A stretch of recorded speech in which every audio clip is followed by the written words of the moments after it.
It's Free Talk Live. You are invited to dial in toll-free and bring up whatever is on your mind. Our number, 855-450-FREE, like freedom. That's 855-450-3733. We have the Discord call-in line rooms over at discord.lrn.fm. Feel free to jump into any one of those. There's 4 of them there for your convenience, and we will join you in there. When we see you, you'll sound almost like you're sitting here in the studio with me, Ian. And me, Mark. All right, we got lots to talk about here tonight, including, Mark, you've got a story. We'll come to it here in just a bit, because immunity, qualified immunity, has been, thankfully, a topic of discussion in recent months after the George Floyd situation really ramped up some protests and some outrage, rightfully so, about police abuse. And, of course, in most cases, the police are protected, as well as other government bureaucrats protected from any kind of liability. The rest of us do our jobs under a certain level of scrutiny, and police and many other government workers don't have that same level. So they have less responsibility. And it seems unwise to let people have less responsibility. It seems like if you incentivize somebody to have you take away responsibility in a situation, then that person's going to act irresponsibly. Yep. So we got that story. And then also, I don't know if you've heard, but there are some pretty intense protests that have been going on in Kenosha, Wisconsin. Yeah. And we did cover some of this last night, specifically reviewed the video, or one of the videos, I don't know if there's more than one, but of a man being shot to death by a police officer as he was opening the door to his car. It's only about a 26-second video. Have you seen it, Mark? I don't like to watch those videos in particular. Either, but, Did you watch it? Yeah, I did. Yeah. Sometimes I do feel like, we got to watch a thing just to be able to talk about it. So what do you think you saw in that video? Well, what I saw, and there was 25 seconds isn't a lot of time. At the time, the rumor was that he had said he was going to get a gun. Now I've heard that he said he was going to get a knife, or they thought that he was going to get a knife, or something like that. It's supposedly the police were under the belief that he might be going to retrieve a weapon, which makes me question why they didn't go ahead and stop him before he got to the car. So in the video, again, very short, you can see him walking from the passenger side of the car around the front of the car to go to the driver's side door, open it, and attempt to do something. And at that point, he is then shot to death in the back by the police officer who was behind him the whole time. So it wasn't as though the officer was completely out of range of this person. The officer was within an arm's reach of this man the entire time as he circled around the front of the car. And the officer sort of gives a half-assed grab to him, like as he's rounding the final corner, heading to the door to go open it from the front of the car.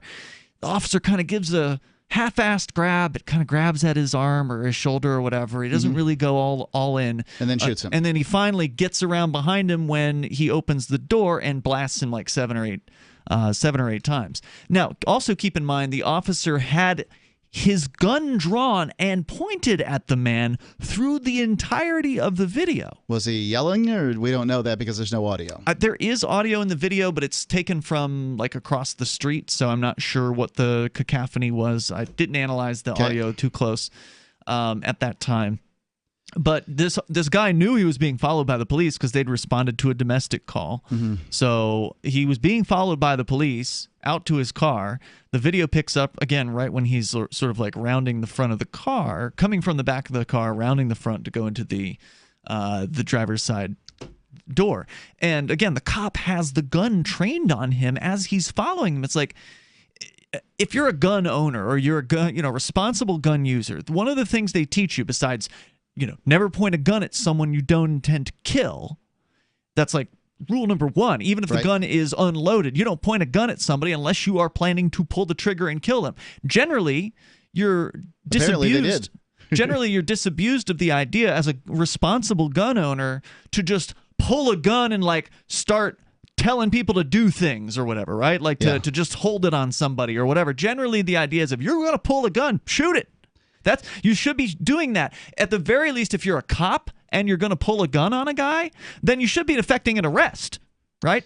You should be then saying... Well, you should be giving orders, certainly. Well, I don't think this cop was giving the order to go round the front of the car and open the door and get something out. So was he getting the order of get on the ground, or whatever the case may be? You're under arrest. I don't know. Yeah, I don't know. I don't know. But if he wasn't telling him he was under arrest... Well, first of all, if he was telling him he was under arrest, the dude wasn't doing what he was told to do. And Clearly. In cop world, that means you can take him down. Now, maybe it this doesn't officer... usually mean shoot them, but... I know. Yeah. That's what I'm saying. Right. The cop did not take him down when he had ample opportunity because he was following him with his gun drawn. Right. So wrestle him to the ground. And he had backup. Now, it was a female cop that was backing him up, but nonetheless, you had two cops. She can shoot people. She can. You got two cops, you got one guy. And it's like, okay, if you told this guy he was under arrest, you should have been arresting him, not following him around with your gun, waiting till he opens the door, and then blasting him to death. You should have arrested him prior to that. But it would seem to me like this particular officer, maybe I mean, if I'm going to give him the benefit of the doubt, and that I generally don't do, maybe he was afraid to make the arrest. But that still doesn't explain why he got behind him and then blasted him. None of it 7 or 8 times. Makes a lot of sense. I'll tell you. If he wanted to kill a guy, then it makes sense that he waited. Because if he knew that he was going to get a weapon, if that's what the guy had announced, and that's allegedly what happened, I don't know what the truth is, right? So allegedly, this cop had been informed that this man might be going for a gun or a knife in his car. Right.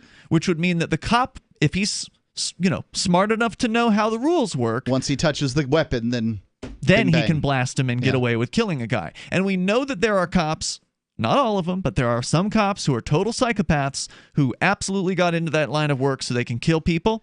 And that could be who we're dealing with here. And we know that there are people that want to take the easy way out when it comes to suicide, and touching a weapon while in the presence of a police officer is a good way to get dead.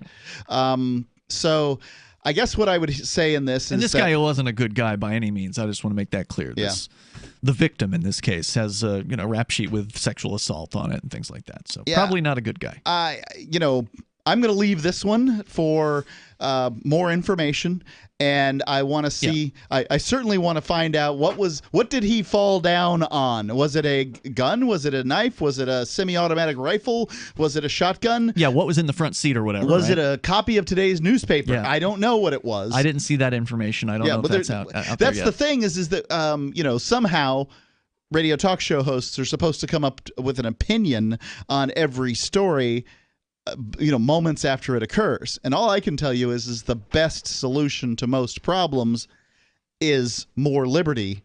But sometimes you got to defend yourself against a lunatic. And I'm not sure who's the lunatic in this circumstance. I wouldn't know. Well, they may both be lunatics. Okay. So again, not taking. And I don't like to pick sides in that story either. So that's what has resulted in the riots that are going on at least in Kenosha. Right about now, somebody gets shot by a police officer. There's going to be protests and riots. So what's the difference between a riot here? Is there a building on fire? I've heard that there have been multiple buildings. I don't know if I heard it on the radio news today, but the number 30 I think came through somehow. So there have been quite a few businesses that have been burned. Again, I don't understand. Protesters targeting innocent business people because it's easy to do over this. Well, apparently not so much when somebody's got some armed guys out there protecting their business. And that's where we come to, I believe, this story out of, in this case, the Milwaukee Journal-Sentinel about Kyle Rittenhouse. He is 17 years old, charged with shooting 3 people, 2 of them fatally, during a Kenosha protest Tuesday night. Considered himself a militia member trying to protect life and property, according to videos, interviews, and social media posts. So we'll tell you more about that coming up here. Your calls and thoughts are welcome. 855-450-FREE. I think people should be able to protest. I think that some protest forums are absolutely right on and good for them, but burning down people's businesses should result in people defending their businesses. And I don't know what all the details are here, but we'll tell you more coming up. From news.bitcoin.com. Chinese banks limit customers' ability to buy gold. Chinese flooding and potential dam collapse threatens many Bitcoin operations. Withdrawals from crypto exchanges increase, indicating perhaps more people are holding their coin for themselves. Tentative agreement met to stabilize Bitcoin cash mining in conjunction with the currency's 3rd birthday. Bitcoin.com is your source for getting started with cryptocurrencies, getting a wallet, buying buying Bitcoin Cash, mining, and all the latest cryptocurrency news at news.bitcoin.com. Do you want more businesses accepting Bitcoin Cash and Dash? Now with AnyPay, you earn passive income for every purchase at those businesses. Finally, a financial incentive to spread Bitcoin Cash and Dash. You made it happen, so you receive the rewards. Download the AnyPay Cash Register app and add your cryptocurrency wallet addresses. Then install it at a real-life business and tell us what you did at anypayinc.com. anypayinc.com. Got shaving irritation? Shave Secret shaving oil can help stop it. Shave Secret doesn't cost much and is an all-American product. My name is Chuck Howard, and I developed Shave Secret and pioneered its use starting back in 1991. Ingrown hairs drove me nuts for years. Shaving oil changed all that. Why put up with ingrown hair, bumps, red rash, nicks, and cuts?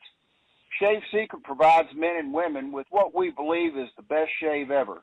Our proprietary blend of 100% natural base and essential oils plus a hint of menthol was designed to help eliminate shaving irritations like ingrown hairs, bumps, red rash, nicks, and cuts. We'll lose those shaving irritations. Available at Super Walmart, H-E-B, Wegmans, Giant Eagle, Discount Drug, Navy and Marine Exchanges, Amazon, and ShaveSecret.com. Use the code FTL for Free Talk Live and get a discount. Shave Secret, the best shave ever. I've been told no in many different ways. I give you an order and you're going to obey it. George, you can go this way. You can do that and you have to leave here. You cannot bring signs into the rally. Walk with me. Well, I'm comfortable here, actually. Whoa, hey. Who do you think you are? Excuse me. There is no video or audio allowed in this office. No, I have work today. You ain't gonna make it. Wait a minute. Hey! Oh my God! Unbelievable! Why are you running from me? Because you're scared me. You What am I leave being now. detained for? You're being served. What There is you go. this? You're being served. What is this? Bureaucrats have a funny way of telling people no. That's the sound of the men working on the chain. Derek J's Victimless Crime Spree.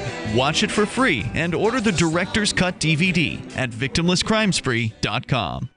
There are lots of ways to listen to Free Talk Live. Our podcast has been around since podcasts began, and now the FTL feed is loaded with content besides our full show archives. Did you know that we make it easy for you to customize your podcast subscriptions? We have different feeds, one that includes only our full shows, one with just the Daily Digest, and our main feed that includes everything. You decide what you listen to. It's quick and easy to customize your feeds at feeds.freetalklive.com. That's feeds.freetalklive.com.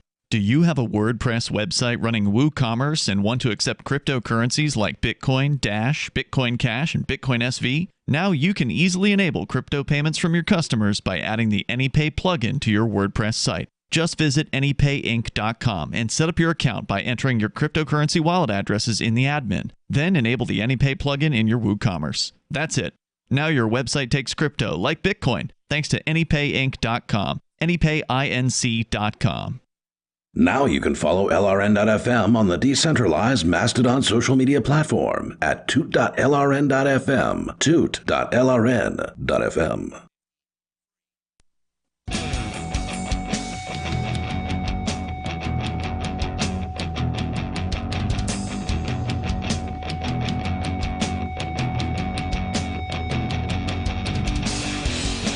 It's Free Talk Live. You can bring up anything you want here. The toll-free number is 855-450-FREE like freedom. That's 855-450-3733. We have the Discord call-in line rooms over at discord.lrn.fm. With you in the studio tonight, you've got Ian. And Mark. Also want to make sure you know about Bitcoin.com. Mark, what are some of the things that a listener might find if they go to Bitcoin.com? If you go to Bitcoin.com, you'll find first the Getting Started tab, which is probably the best place to, get started. And there's all kinds of videos, short, like 1, 2, 3 minutes long, consumable. By the time you finish watching their entire little, I think it's 7 or 8 videos that they've got, they're getting started, you will at the very least understand what cryptocurrency is. You got to pay attention to it. You can't be, washing the dishes while you do it. But once you do, then you'll understand cryptocurrency. And the cryptocurrency market is likely to do quite well in the relatively near future if you believe that, say, gold is going to do well in the near future. I have been asking myself, where are investors going to put their money? And I don't see a lot of answers besides metals and cryptocurrency in the near future, which means that there could be a boom, and there's lots of other news sort of, that perhaps hedge funds will be able to invest in these sorts of things. So Bitcoin.com, best place to go and find out about this new and interesting technology. By new, I mean 10 years old now. Bitcoin.com, great site to check out. We're talking about this Kyle Rittenhouse. And Mark, you have seen this video. So unlike the last video you hadn't seen, I had seen the video of the man being shot to death by the police in Kenosha. Right. This video I have not seen. You have seen it, of Kyle Rittenhouse, 17 years old, apparently allegedly shooting as many as 2 or 3 people, 2 of which who apparently have died in or outside of some sort of a riot or protest.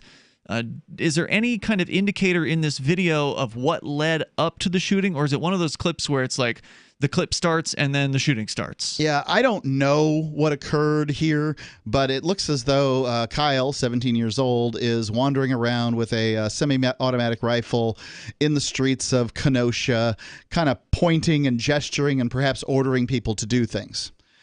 It would appear as though he was attacked in some way for some reason. Now, I wouldn't be able to tell you what happened or why it happened.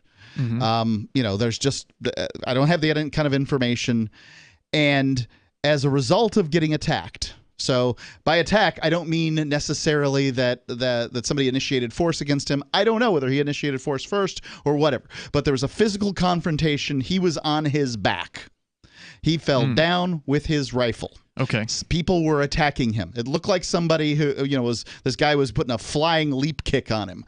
And maybe they just didn't like the idea of a 17-year-old wandering around with a gun in the streets, and they were going to, teach him some lessons or whatever the case may be.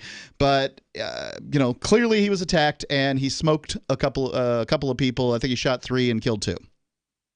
Yeah, okay, so I did just pull up a copy of this. There appears to be a large group of people running through the streets. Yeah, so there's 2 videos. One video is basically useless. It's somebody who's running up to the scene as it's occurring. Another one where Kyle's getting up, on the ground, and then, getting up, and then there's, that's basically it. Yeah, so if you want to comment on this, please join the show. The toll-free number is 855-450-FREE like freedom. That's 855-450-3733. I don't know what was said right prior to this group of men running through the streets. I don't know how many of the men are with Kyle versus with the attackers or the alleged attackers. Yeah, I don't know. It looks like he's outnumbered, right? Presumably that's why it has that look. That's presumably why he's running away in that case. And again, if they had threatened him, if they said, "Look, we're gonna hurt you, or we're gonna beat you up," or if whatever the case may be, yeah. Or if for whatever reason he believed that was what was going to happen, is that legal? To defend yourself if you believe an attack is imminent? Because the man... Well, illegal, I wouldn't propose to know what the laws are in Wisconsin. Different states seem to have different rules on what an acceptable use of force is. From a moral standpoint, if somebody initiates force against you, you could use a commensurate amount of force against them. Mm-hmm. Right. A tit for tat kind of situation. Well, and also there is a certain point at which you can, I think, reasonably believe that you are going to be kicked harmed to death, right? So, like, if somebody is coming up to you, and yeah, he's on the ground, right? There's a man running to come up, and that person is attending or appears to be attempting to harm you. You should, I think, have the legal. Again, I'm not a lawyer. I think you have the ability to defend yourself if you believe harm is a coming, and it sure looked like harm was a coming. If you're lying on your back with a gun in your hand, and there is a man leaping through the air at you, feet aimed towards landing on your body. I'm going to have a difficult time coming to the conclusion that you shouldn't be allowed to pull that trigger. First off, I would say that it is highly unwise to jump on people that have semi-automatic rifles in their hands. Like maybe you should have rethought that particular battle plan. So I don't know exactly what happened here. And again, more information would cause me to perhaps come to a different conclusion. But at this point, the small amount of information that I have would say that I'd like to hear more before I start convicting old Kyle of anything. So there is thanks to our listeners who are busily posting information in the on-air chat room on our Discord server, which you can join over at discord.lrn.fm. According to Twitter account Elijah Schaefer, says, I spoke with the alleged shooter earlier in the night who stated he was there to protect property. He did not make racist comments, he did not condemn Black Lives Matter, or mention political motivations for his actions. He did say that he was there to protect property and was carrying a firearm.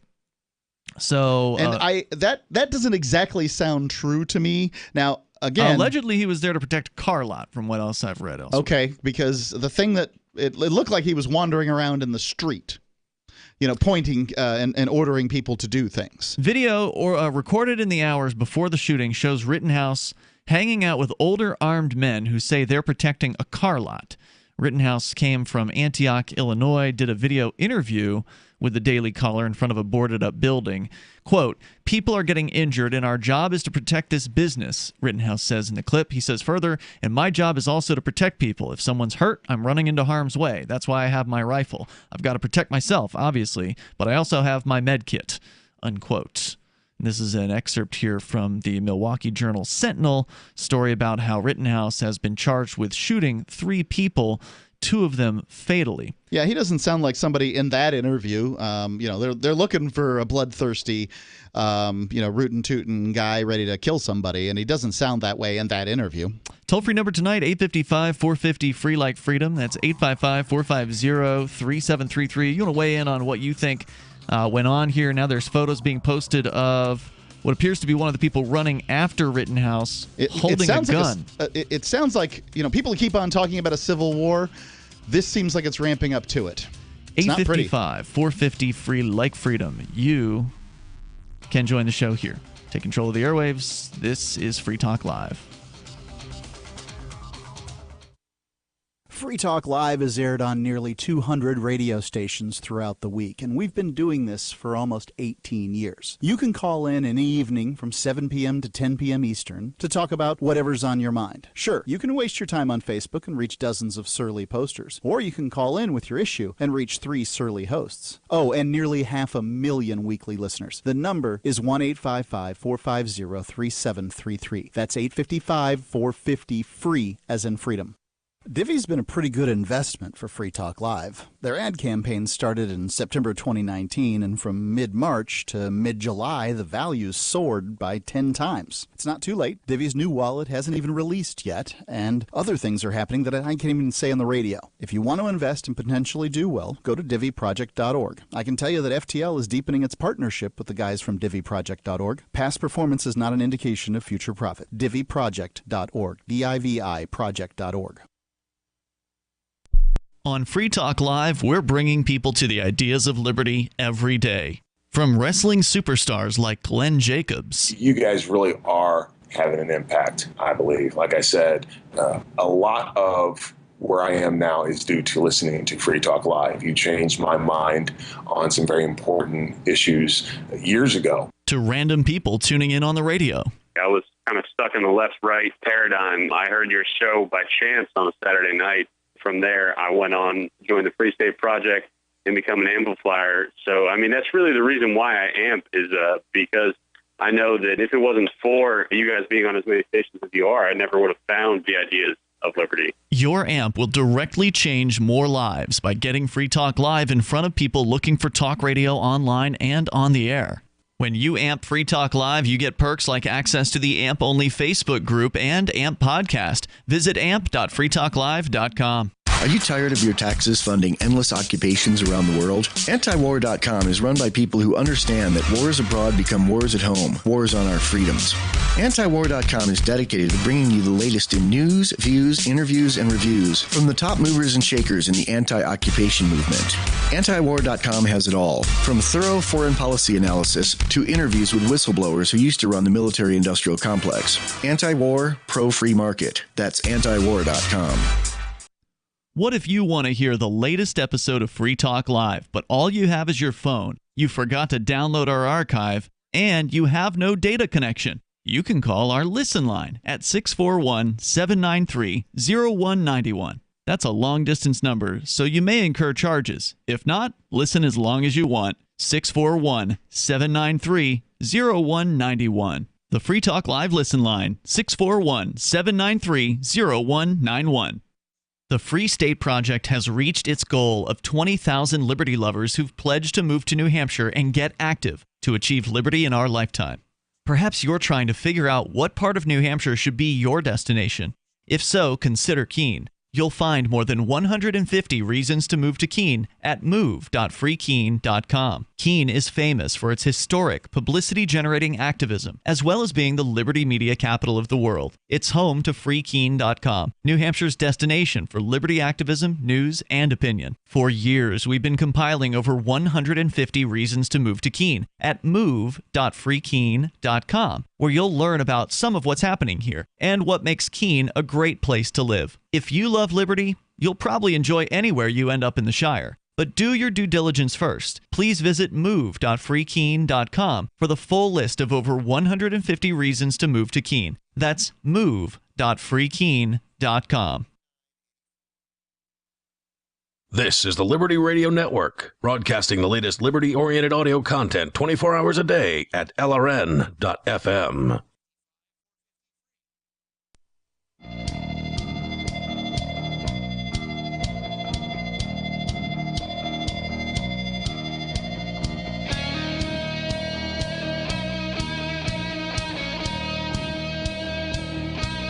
It's Free Talk Live, and you can bring up whatever's on your mind. Although we're talking right now about Kyle Rittenhouse, a young man who's been charged now with murder, apparently, for shooting allegedly 3 people, 2 of whom apparently have died. Some are saying this is a clear case of self-defense. The young man, according to posts on our on-air chat room here, Cream Pie, saying that one of the guys who apparently he may have shot threw a brick at Kyle and was running at him, and it was from him and others who were running at him from whom that Kyle was trying to retreat. He fell in the street as he was running. Yeah, that much I saw on the video. And then as these men are running up on him, he begins to shoot. Right. Obviously, it's the question I would have defense. Yeah, the question I would have is if somebody falls to their back, these didn't look like people that were running to his aid to help him up, if you know what I mean. I don't think so either. Now, again, if you want to weigh in here, the toll-free number is 855-450, free like freedom. That's 855-450-3733. Also, do you have a WordPress website running WooCommerce and want to accept cryptocurrencies like Bitcoin, Dash, Bitcoin Cash, and Bitcoin SV? Well, now you can easily enable crypto payments from your customers by adding the AnyPay plugin to your WordPress site. It only takes a moment. You just visit anypayinc.com and set up your account by entering your crypto wallet addresses in the admin and then enable the AnyPay plugin in your WooCommerce. That's it. And now your website takes crypto thanks to anypayinc.com, anypayinc.com. So again, the toll-free number here is 855-450-FREE. You know, I don't know what else there is as far as the news is concerned about this. When you do a search for Kyle Rittenhouse, it's an avalanche of stories about this bad militia kid who, oh my God, you know, he brought a gun to a protest and... Well, he didn't bring a gun to a protest. He brought a gun to protect a car lot, is the claim here. And, I mean, I guess the first thing that I would ask is, do you have the right to protect your business? And if you, and in a circumstance like this, is it appropriate to have a gun to protect that business?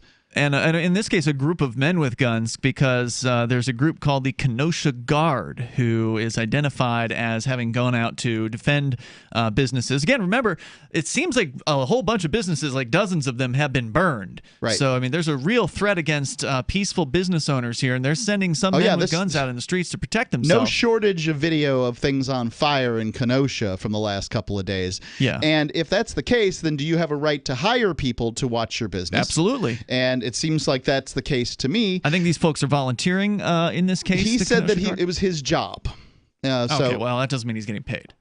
Okay. But, you can have a job that you've accepted on a voluntary basis. But I want to go to Cream Pie. He's on the line here, and he's been watching this case closely. He's on our Discord server. Go ahead, Cream Pie. Hey, what's up, guys? Hey, thanks for calling in. What have you seen? Problem. What do you want to observe about this? Well, I guess you wanted to ask me, like, what actually went down. Yeah. So where do you want me to start? Well, I mean, start at wherever you think the beginning was, because you've been watching this pretty closely. I've seen a lot of your comments, and they're quite informative. So go ahead. Yeah, I went through it early last morning and tried to see as much video and pictures as I could and descriptions from people. So did this kid get some kind of job, or what kind of compensation is it sounding like that he had for this? There's kind of mixed reports. I have, from what I saw early last morning, he was there because he was part of an anti-police protest. Interesting, because they say here in this article about him in the Milwaukee Journal-Sentinel that he had pro-police sort of memorabilia, photographs on his social media pages. It was an early report, and it was completely wrong. Gotcha. So. Yeah, there's no shortage of early reports that are wrong in this line of work. I mean, certainly because he had been a police supporter doesn't mean he still is, but there's, I would say, a good chance that he's likely still friendly with them. Yeah, and as far as how this all went down, as far as the sequence of events, a couple of minutes that spanned and ended up with 2 people dead. There was this guy earlier. He looked like a pretty angry short guy, bald guy, and he was kind of antagonizing the people that were there with guns. And this is the car lot. Is that where this all started? This was before, when it was daytime. Okay. The guy that ended up getting shot in the head was kind of antagonizing the protesters there with guns. So earlier, I guess they were earlier right in the day. Okay, got it. And then we have some video from that, but cut to nighttime and where the shootings happened. He's we could see he's the guy, the short guy, bald guy who ended up getting shot, throws something at the shooter. It could be a Molotov This is prior cocktail. to the shooting, just to clarify. He's throwing a thing prior to the shooting. Right. So he's, he's being the antagonist here. Yeah. If it's not rose petals, that's a deadly missile. I mean, right. As far as some people can tell from what last I heard, it was a brick inside of a plastic grocery bag that he threw at him. So anyway, the guy doesn't point his gun then. He actually actively tries to retreat away from this guy. And I guess he runs behind some cars, and the guy is still coming after him. Only when he feels trapped and he has to do something, he starts shooting. Now, wait, did he start shooting before he took a fall? Because in the video we saw, he's being chased by a group. Well, this is before the group. This is at the car lot. See, I have not seen that. There's like footage. There was like 2 different shooting situations. This is the first one. Okay, gotcha.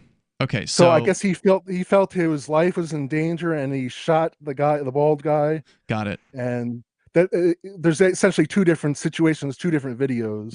Okay, and that leads to the group chasing him.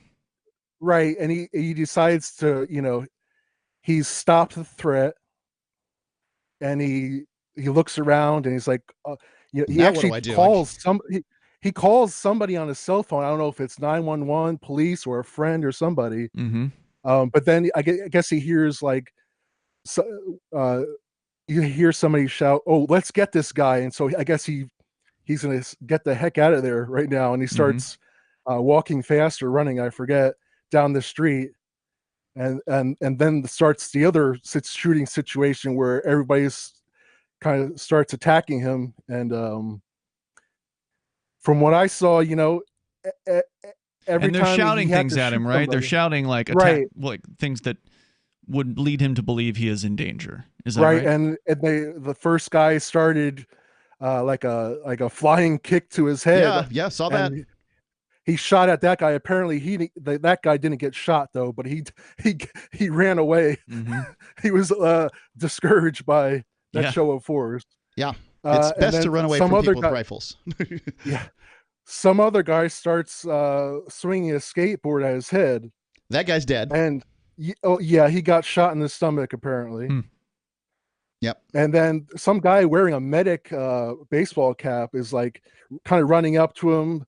From what I heard, the guy's gun actually jammed the shooter, and he started to retreat. The paramedic guy with the cap started to retreat, but then he saw the guy had his gun jammed, and he pulled this paramedic Antifa guy, whatever, pulls his gun out of his small of his back and was going to shoot the guy on the ground. Wow. The 17-year-old kid.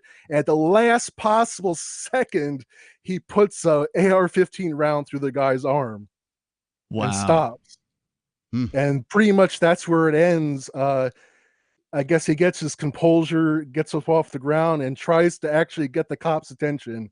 And all they do is drive by him. He's had his hands up. Yep. Trying to signal the cops. It's kind of ridiculous, right? Unbelievable. So would you say this was all three of these shootings were self-defense from your perspective? I think in the moment they were all self-defense. Should he have been there with a gun? That's a completely different story. Yeah. Well, I mean, somebody's got to guard these businesses. If that's what he wanted to be there to do, just because he was 17 doesn't mean he's not capable of making choices. And clearly he did make some choices in this case. He did better in that situation than I would have. Yeah. Thank you for the call tonight, Cream Pie. I appreciate the data, the info, the observations. This is Free Talk Live. Your calls are welcome. Have you ever thought about turning your Glock, XD Family, or 1911 handgun into a semi-automatic carbine? It only takes about 30 seconds. The MacTech Carbine Upper is classified as an accessory and can be delivered right to your doorstep with no FFL or background check required. It's the world's most versatile pistol accessory. Build your custom upper today. Simply go to handgunconversion.com. That's handgunconversion.com. Attention radio listeners. Have you ever wanted to be independent of the utility companies and actually generate your own supply of off-grid electrical power? If so, this is going to be the most important message you'll ever hear. Here's why. A limited number of solar-powered backup generators are back in stock and now available. These emergency backup systems provide life-saving electrical power when you need it most.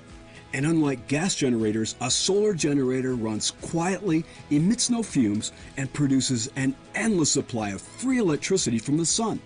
It's like having an electric power plant running silently, secretly in your own home. Run sump pumps, shortwave radios, computers, even keep food from spoiling. Go to mysolarbackup.com to learn more. That's mysolarbackup.com. Supplies are still limited and are available on a first-come, first-served basis only. mysolarbackup.com. Are you afraid to go to the mailbox because of letter after letter from the IRS? Are they stacking on more and more penalties and interest? By now, you know the problem won't go away on its own. Don't let the IRS chase you to your grave with penalties and interest and liens and levies. You need real help now. I'm Dan Pilla. I wrote the book on tax debt settlement, and I help thousands of people solve tax problems they thought couldn't be solved. I can help you too. Call 800-34-NO-TAX or go to my website, danpilla.com. That's danpilla.com. danpilla.com. This is Michael Dean from the Freedom Fiends. I've run websites since 1996 and have used over a dozen web hosts in that time. AgristHosting.com is the only one that hasn't broken my heart.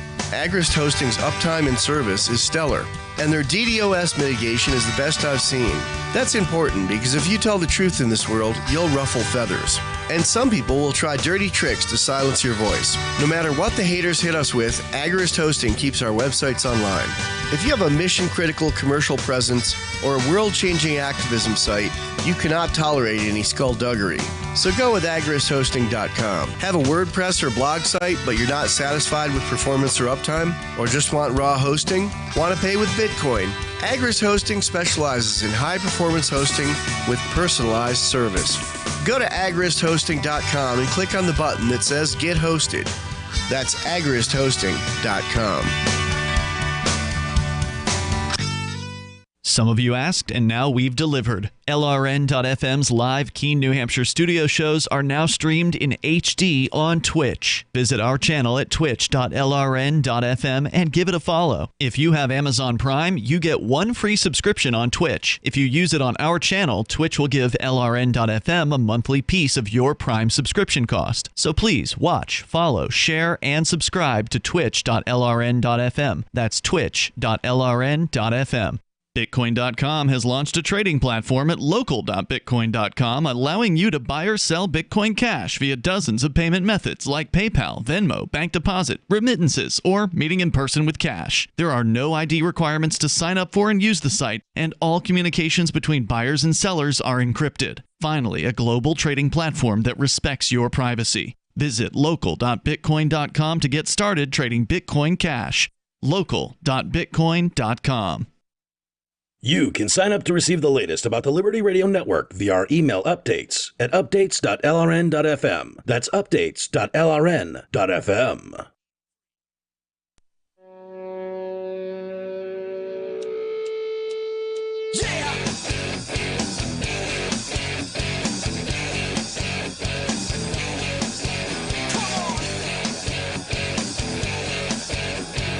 This is Free Talk Live. You bring up whatever you want here. Toll-free number 855-450-FREE, like freedom. Certainly if you've got a comment on the Kyle Rittenhouse shooting where 3 people were shot, 2 apparently dead. He's been charged with murder in this particular case. I'm not sure which degree of it, but he has first-degree murder. Yeah, that's what I heard. So, I mean, that's what I read. Apparently, he was an alleged fan of the police. I wonder if his opinion's going to change about that, given the way that the police are treating this situation, arresting him in Illinois and extracting him to Wisconsin. So one thing I have a question about here is, like, maybe there's a world where, this is a fantasy world of mine. This doesn't exist, right? A fantasy world where anybody who shoots anybody needs to go through some sort of vetting process afterwards in order to see whether it's a good shoot or not. Now, I believe that the founders would have suggested that, well, if there's sort of evidence of law-breaking, wrongdoing, or whatever, then there should be a trial. Now, I don't think they imagined a nation where, people are such suck-ups that 2/3 of the time people who take their cases to trial are found guilty. In a world where the vast majority of people never make it to trial, one would presume that the people who do take it to trial are probably committed, to their cause and believe they're right. It's just a guess. And 2/3 of them are found guilty. I don't think the founders ever imagined that from people who are willing to pick up guns and, fight and kill their government. But that's the world we live in today. But I do kind of think that there should be something more than just sort of cops said, oh, yeah, well, it looks legit, and wander off. I just don't know. I mean, there should be a cost of some sort to choosing to pull the trigger. Let's go to your calls and thoughts. Kirby is on the line in Indiana. Kirby, you're on Free Talk Live with Ian and Mark. Hey, what's up, gentlemen? Hey, Kirby. I was going to leave you alone tonight, but I please. can't. It's always nice to hear. Go ahead. First of all, we're talking about a 17-year-old who was in violation of federal law by even having that right. Yeah, I was curious about that, too. I thought federal? Not old enough to. Yeah, you have to be 18. I don't know if that's true here in New Hampshire. I'm pretty sure you can have a gun at any age here. Nope, that's federal law. Really? You cannot purchase a firearm. Yeah, no. Hold on. He may not have purchased it. So whether he hold on. Okay. Whether he purchased it or not, He's not 18, so it's not his gun. It can't legally, by federal law, be put into his name. He had no business on the street with it. That's number one. Well, I don't know if that's true. I'm gonna say that I don't know if that's true because from what I understand here in New Hampshire, and again, this is New Hampshire, it's different here, but presumably federal law would apply. From what I understand, as long as you are gifted a firearm, if you are under the age of 21 or 18 or whatever, you have the ability to even open carry it. Now, please, if there's somebody out there in our audience that is a real gun expert and knows you for mean sure. like Kirby? Bruh, I'm a firearms instructor. Okay. My part-time job is at a gun store. Gotcha. If you come to our store, say you're in Indiana visiting from any other state, you can't shoot at our store legally because you don't have Indiana. You can't shoot? Wait, you mean you have a range there as well? Yeah, it's common. Well, okay. There's people who shoot at the ranges in New Hampshire who are under the age of 18. Yeah, but they got the law here says you have to have Indiana ID to shoot. Okay. Well, and again, now we're talking about Indiana law, not federal law, right? Well, federal law, when you go buy a gun, that form you fill out, the 4473, explicitly wants to know how old you are. Because if you're under 18, they're going to kick it back. But that's about buying the gun. Well, Kirby. let's concede here. Let's concede that perhaps this is Kirby's opinions and not ours. And I want to hear more about what the other points are. Yeah, what are your other points? So, go ahead. Second point, he's 17. It's, 2 o'clock in the morning. He's at a riot with a rifle. He's out of state. He's not even in his And he's with other own people who state. are also armed. I mean, he wasn't alone. And why would you go to a riot with a gun? To protect a business. My next point. I'll give you another example. Here in New Hampshire, again, this is New Hampshire, but business is insured. Well, maybe they are, maybe they aren't. But this is New Hampshire here that I'm going to refer to. But there was there was a protest that was going to happen in Manchester, New Hampshire. And Black Lives Matter was supposedly involved in organizing it. There was the daytime one that went completely peaceful, but then there was expected to be a nighttime one that some people thought, well, under the cover of darkness, maybe some bad things would happen. And so there were armed men, in fatigues and battle rattle, or as I believe they call it, that had gathered at various different downtown Manchester locations. They were up on rooftops, and they were heavily armed. And their job was to defend, if necessary, against any kind of marauding rioters. Now, thankfully, nothing happened. And, of course, having men with guns around will generally stop things like that from occurring. Don't you agree? I can agree, but my problem with that is what you just said is that if they were on rooftops, owners let them up there. Yes. I got no problem with that. Well, he was allegedly in a car lot. Okay, anybody can walk onto a car lot. Was there a fence there? Mm-hmm. No, he just walked up there and said, I'm going to be the protector. Here, let me break it down like this. I'm 60 years old. And I can guarantee you, if I walk out of my house with my AR, my shoulder, first cop that rides by, he's coming back with about 30 of them, just because I'm out there. Mm-hmm. I get jammed up constantly for open carrying a pistol. I'm sorry, bro, but if black folks did that, they'd get murdered. That may very well be the case. I mean, I've seen very few instances of... Roof walks into a church, murders 9 people. They take him to Burger King on the way to jail. This is a triple standard we're dealing with here. This is wrong. This is white supremacy raising its head. And I've talked to you guys enough for you to know I'm not one of those hate all white people kind of guys. That's my opinion. You are not. But I understand. Black people are tired of this. And Mark, you said something about 20 minutes ago. that you feel that this is ramping up to a civil war. You're right. Who's causing this? I mean, let's be honest, man.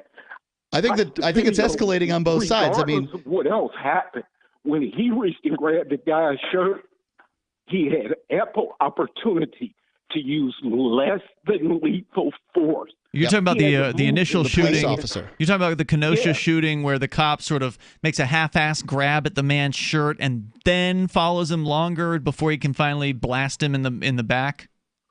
Well, yeah, and actually, as the guy is bent over in his car, the cop grabs his shirt, then has to move his hand out of the way to shoot him. Yeah, it's crazy what happened there. This. I'm going to tell you what black people see. We see slave catchers. We see that we are either going to have to fight or die. And well, what I saw there was a man who wanted to commit murder. This picture. That looked to me like a cop that knew how to commit murder and was waiting for just the right time to do it. That's why he didn't take that man down when he had ample opportunity to take him down before he even got to that door to open it. He could have taken him down at any point. He was right behind him the entire time, and he didn't. He waited. I think he waited purposefully so he could shoot that man to death. That's what I think. I agree. Yeah. And here we are 4 days later with 3 more people, 2 of them dead, by a 17-year-old who was probably out past curfew. It's a school night. Well, there's 100 reasons why he should not have been there. Well, what do you think the solution is? I mean, like, he was there, and so were the protesters, all at the same time, right? And I don't, I get it. This is, very new, and there's no way for you to know exactly what the right answer is. But at this point, all I can say is the kid was on his back when I saw him shooting, and if somebody's making a flying kick towards me, I might be ready to pull the trigger. What about you, Kirby? I wouldn't have been there. Well, same here. Fair enough. Thank you for the call, Kirby. I appreciate it, man. I think you had a right to be there. I don't care if it's a school night. 855-450 free is the toll-free number. Your thoughts coming up are welcome. And hour 2's next. It's Free Talk Live. Remember when you first heard about Bitcoin? How long did it take you to realize this little project would soon change the world? Do you kind of wish you had gotten involved sooner? Well, now is your chance to be a part of the next revolution in money. Intercoin is working to finally make crypto go mainstream. It's designed to be scalable enough to support everyday payments and even elections without the state. Bitcoin was originally supposed to be a peer-to-peer cash system, the way we would all pay one another without having to trust any third party. But instead, over time, it mostly became a store of value.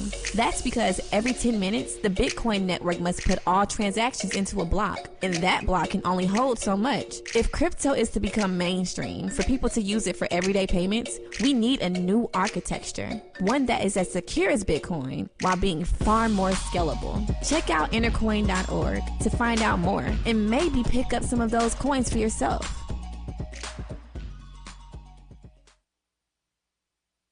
I'm a little obsessed with My Magic Mud. Several years ago, I met Jessica Armand, the founder and CEO of My Magic Mud, and I didn't even know my teeth were coffee stained. A week's worth of use convinced me, and now I use it every 3 or 4 days. It's clinically proven to whiten teeth, and I think it cleans better, too. My Magic Mud's available at most local health food stores, Sprouts, Natural Grocers, CVS, Walmart's Natural Beauty Aisle, but I can get it for you for 20% off with coupon code FTL20 at mymagicmud.com. FTL20 mymagicmud.com.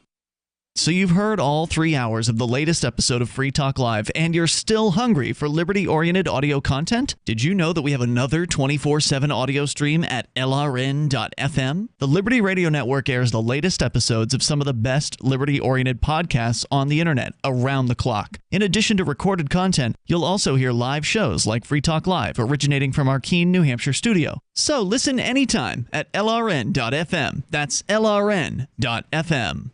You're listening to the live edition of Free Talk Live. Hour number 2 is next after the news here on the Liberty Radio Network at LRN.FM. unsurvivable storm surge. I'm Lisa Lacera, Fox News. That's what the National Hurricane Center is warning about Hurricane Laura, now being called an extremely dangerous Category 4 storm. It's expected to make landfall in the Gulf between Texas and Louisiana late tonight or in the overnight hours. If you are under evacuation orders, whether it's from the governor, parish emergency manager, a local emergency manager, if you're under those orders, the time is waning. You need to get out, take action. FEMA Administrator Peter Gaynor, more than 500,000 people are in the path of the storm. Winds expected to reach 150 miles per hour before landfall, and forecasters say as much as 15 inches of rain could fall in some places. Kenosha, Wisconsin Police Chief Dan Miniskin says federal agencies have been called in to investigate the shooting of Jacob Blake, the black man shot and severely wounded by officers over the weekend. The decisions in that case will be made based upon evidence collected by an outside agency presented to somebody else to make that decision. The Kenosha Police Department will not come out and make a ruling one way or the other in that. Another night of violent protests in response to the shooting left 3 people shot, 2 were killed. 17-year-old Kyle Rittenhouse, who is white and from Illinois, has been taken into custody on suspicion of first-degree intentional homicide. We're about 90 minutes away from the start of night 3 of the Republican National Convention. Second Lady Karen Pence will be speaking tonight. She was on Fox and Friends this morning talking about some of the things she will touch on. I've worked a lot with military spouses to help them with employment, and I've also done a lot of work with veterans on preventing suicide. So it'll be an exciting night to highlight the heroes in this great country. Vice President Mike Pence is set to accept the renomination and deliver a speech from Fort McHenry in Baltimore. America is listening to Fox News.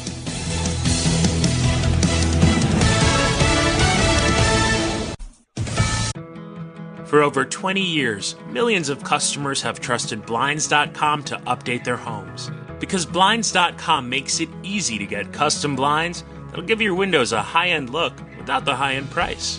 Whether you like to do it yourself, need help with design, or prefer measure and install services, they keep it simple with easy online ordering and free shipping right to your door. New window treatments are a simple way to really benefit the look and feel of your home. And Blinds.com will guide you every step of the way with free online design help. And if you're nervous about trying them, don't be. Blinds.com has over 30,000 5-star customer reviews, and they guarantee the perfect fit for your windows, whether you do it yourself or have them measure and install everything for you. Go to Blinds.com now to take advantage of this week's special savings on interior blinds, shades, shutters, and even outdoor shades. Rules and restrictions may apply. The federal government issuing new requirements for coronavirus testing in nursing homes and hospitals. The Centers for Medicare and Medicaid Services says nursing homes and hospitals will be required to test staff members regularly, or they could be fined. Nursing homes are being required to offer residents COVID-19 tests if there's an outbreak or any show symptoms.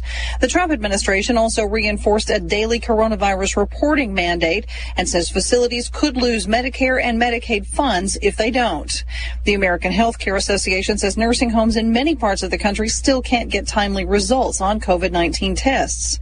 The COVID Tracking Project says long-term care facilities represent less than 1% of the population, but account for 42% of COVID-19 deaths. Tanya J. Powers, Fox News. Scientists are continuing to learn more about the virus. Dr. Anthony Fauci with the Coronavirus Task Force held a virtual conference today with the National Academy of Sciences, Engineering, and Medicine to discuss the risk of infection. Infections are most common secondarily among household contacts, in congregate or healthcare settings, when individuals do not wear personal protective equipment, and in closed settings, such as cruise ships, prisons, nursing homes, meatpacking plants. He said surfaces can harbor the virus and it can remain on the surface for 48 hours, but it's not clear what role those surfaces have in transmission.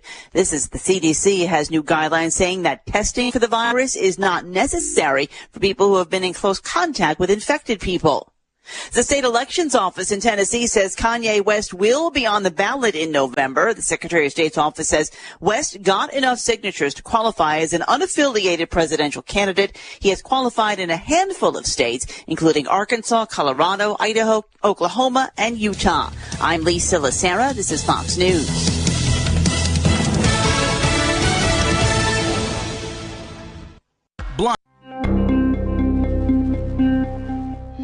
The Surgeon General warns teens the cinnamon challenge is not for pussies. Taylor Swift is now dating the Watertown boat, and a middle-aged funeral director buys a flashy red hearse. We pity your pathetic dependence on this for your weekly news, but here we go anyway. This is the Onion Week in Review. A study released this week by the National Institutes of Health confirmed that for the 25th straight year, wolf attacks remain the leading cause of death in the United States. The Human Health Agency's findings confirmed that being viciously killed by a ravenous wolf claimed the lives of over 800,000 Americans last year alone, with researchers adding that one person in the United States dies every 40 seconds from a violent wolf attack. The mortality rate associated with wolf attacks vastly outstrips the death tolls of cancer, stroke, and chronic respiratory disease.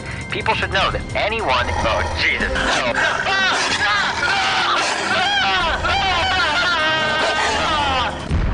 This is the Onion News Network.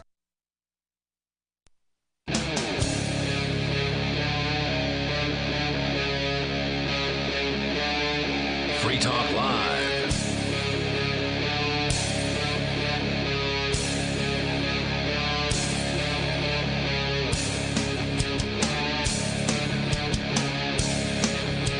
It's Free Talk Live. You can bring up anything you want here. The toll-free number is 855-450. Free like freedom. That's 855-450-3733. We have the Discord call-in line rooms over at discord.lrn.fm. And, of course, you can join us and bring up anything that you want. I did some digging here because I was shocked at what Kirby was saying, and he's a gun guy. Our last caller who was criticizing Kyle Rittenhouse, the 17-year-old who's been charged with a couple of counts of murder in Kenosha, or somewhere in Wisconsin, right? I don't know exactly where the shooting transpired, but he was from Illinois. Yeah, he was from Illinois. He was there ostensibly to guard a car lot with other armed people. So the story is that we hear, and understand that the story can change after these early hours. Right. And so Kirby had called in to say, here are some of the reasons why he didn't think that he should have even been there at all. He said he was a teenager under the age of 18 with a gun, and he says that that is federally illegal. Now, I question that because I know specifically that here in New Hampshire that there are young people who have guns, and they supposedly are legally allowed to have them. So further research on my part did reveal that indeed in New Hampshire there are no laws restricting the age at which a person can carry firearms. However, there is a federal law, and it is a lengthy one. It is Section 922 of 18 U.S. Code, Section 922. It's unlawful acts. You have to go down to item number X, or letter X. It's getting down there. Yeah, there's a lot of letters in this one. And it does say that it shall be unlawful for any person who's a juvenile to knowingly possess a handgun. Yeah. So according to the Washington Post story here, they point out that there are at least 30 states that are like New Hampshire where there are no restrictions on the ability of a person under the age of 18 to carry a rifle. And that is what this young man had. He did not have a handgun. So is Wisconsin among them?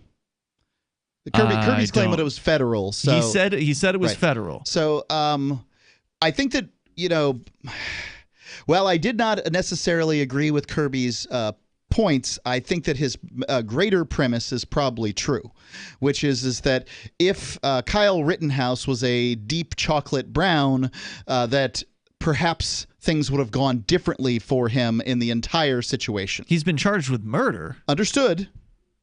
What would have been different?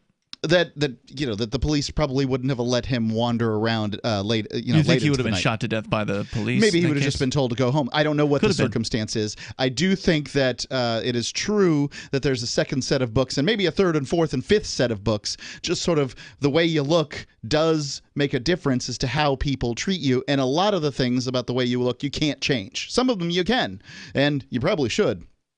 Yeah, so again, according to the Post, it's 30 states. They don't give a whole list of them here, Mark, but just my point was to clarify that according to my research here, it is the federal law specifically prohibits handgun possession when it comes to people under the age of 18. And what is also not clear is what the penalty is, right? Because now you're dealing with a federal charge against a juvenile, which that is very interesting. Yeah, I don't know what they again, this is a really lengthy statute, so it would take some digging to try to get to whatever the penalties section would be. The further thing I would say is if somebody asked me, should this kid have been there, the answer is no. Whatever was going on in that car lot isn't worth protecting with a gun. Insurance would have taken care of it and a variety of other things. Now, the next question is, does he have a right to be there? Okay. I'll concede that he has a right to be there, and that's why I'm judging this story based on just sort of the merits of what I've seen. By the way, when I saw it, I didn't know the color of anybody participating. Me neither. And as I understand it, everybody who is participating, at least the shooter and the victims here appear to be all white. That's the allegation in this case. Not that it should matter, but in this, but I mean, it's a racially charged situation. In this race-tinted situation. I would love the America where I don't have to talk about people's race, and I'm all for that. Can't wait for that day. And until then, I'm only going to talk about it when I'm forced to talk about it. And I think in this circumstance, it's probably one of those where you kind of have to, lay out some of the realities. All right, we go to Larry. He's also calling us from Indianapolis. Larry, you're on Free Talk Live. Go ahead. I just want to ask you some questions because I'm getting sick and tired of color boys going out here and bucking the police and then trying to get shot so their family can get money. That's what it's boiling down to. Hold on. Now, wait a minute. Whoa. Hold on. Wait, Larry. What are you talking about? Which situation are you referring to? Here's what I'm talking about. Either of these murders, the George Floyd, the one that just happened, and a lot of these other things where the persons who have been shot have had warrants on them. And, I got a question to ask you guys. If you know you got 3 warrants on you and you have a restraining order on you and the police come for you, are you going to submit to them or are you going to act like you're going back to your SUV to get a gun? And what are they supposed to do? Wait till he gets the gun so he can kill them? That's what they did. They did. That's a good thing that happened to him then. That is not a good thing to do. That is committing murder. He had no business. Hey, you say that because you're white. Listen, this whole thing is showing our young men that they can go buck up against the police if they want to and disobey orders from the police when they know they're in the wrong. That's not what this shows. This shows that a cop who wants to kill somebody who's creative is going to be able to do it and probably get away with it. No, but they called the cop, right? They called it for domestic violence. I heard that someone else called. I do not believe the man who was shot to death called the police. No, I'm sure he didn't. His girlfriend called him because he was taking her keys and getting ready to beat her up if she tried to get the keys. So she called on a domestic by no violence means was call. this a good guy. I mean, as I said earlier. Okay, he's not. So he got what he deserved. He got what he deserved. I don't know if that's true. Maybe he did. But whatever. Well, hold on. Whether he got what he deserved or not is immaterial to the fact that this cop shot him in a completely unnecessary situation. Completely unnecessary. He should have shot him 10 times. No, I totally disagree. Right? I'm black. He's setting the precedence to get our young men in the mindset that they can buck up against cops, they can stand their ground against cops, and you know what else it's doing? It's marginalizing black men more and more because nobody's going to hire them. They don't want them on the job because they're afraid that the M word comes out or something. They're going to have rage or some violence on their job. Well, I don't think that that's true either, Larry. I'm sorry. I don't think that. Yes, it is. I can't believe that I cannot believe, and thank you for the call tonight. I can't believe that employers would look at this video and say, well, that's it. I'm never hiring a black man again. I mean, they would, if somebody said that, they were already racist and looking for a reason to not hire. Do I think that this video has increased racial tensions in the United States? Well, yeah, that looks like there's dozens of buildings in Kenosha that are testifying to that particular reality. I don't disagree with that statement that Larry has made. Which statement? That is increased. Basically, he's alluding that racial tensions have increased as a result. You know, like I said, they shouldn't have. The tensions should be between the police and the rest of us. That's where the tensions really lie. It's the police who are the occupying military, the occupying force when in I our saw streets. the Philando Castile story out of Minneapolis, where a concealed carry permit holder was asked for Philando his driver's Castile, a black man, right? Was asked for his driver's license, and then when he went for that driver's license, he was shot dead in front of his family. Yeah. You have me completely on board. If you've got a guy violating On board with what? On board with, I agree. It was a bad shoot. If you've got a guy violating a restraining order who has said that he's going back to his car to get some kind of weapon to cause some kind of harm, then it's difficult to feel bad for anything that might occur after those I get what you're saying, that it's difficult. However, you should be able to observe the circumstances, the facts, the video in this particular case. What I'm going to do is I'm going to leave this one for a little longer. I want to hear more things come out rather than I just say, the cops are trying to shoot us all. No, I didn't say that. I didn't say they're trying to shoot you all. I said that the cop, in this case, tried to shoot this man in the back. That's your assessment. And he did. That was what his intention was. It clearly was his intention. He did not want to take this man down before he opened the door to his car. He had ample opportunity to do so and didn't do anything but sort of half-assed grab at his arm right before he opened the door. He had plenty of time. More coming up. Did you know you can support freedom of speech just by visiting shop.freetalklive.com? You'll see links to Walmart, Love Java, Newegg, and more. Every day, Free Talk Live is at the forefront of the liberty movement as the biggest liberty-oriented talk show in the world, giving you a platform to be heard on any topic. Get listener-only specials without doing anything other than an extra click. Visit shop.freetalklive.com. Use the links and buy what you'd be buying anyway. Take action now. Save and support freedom. Visit shop.freetalklive.com. It's shop.freetalklive.com. Divvy's been a pretty good investment for Free Talk Live. Their ad campaign started in September 2019, and from mid-March to mid-July, the values soared by 10 times. It's not too late. Divvy's new wallet hasn't even released yet, and other things are happening that I can't even say on the radio. If you want to invest and potentially do well, go to divvyproject.org. I can tell you that FTL is deepening its partnership with the guys from divvyproject.org. Past performance is not an indication of future profit. divvyproject.org. D-I-V-I project.org. Got shaving irritation? Shave Secret shaving oil can help stop it. Shave Secret doesn't cost much and is an all-American product.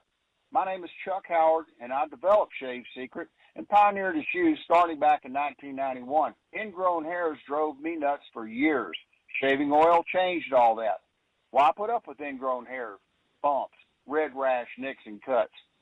Shave Secret provides men and women with what we believe is the best shave ever.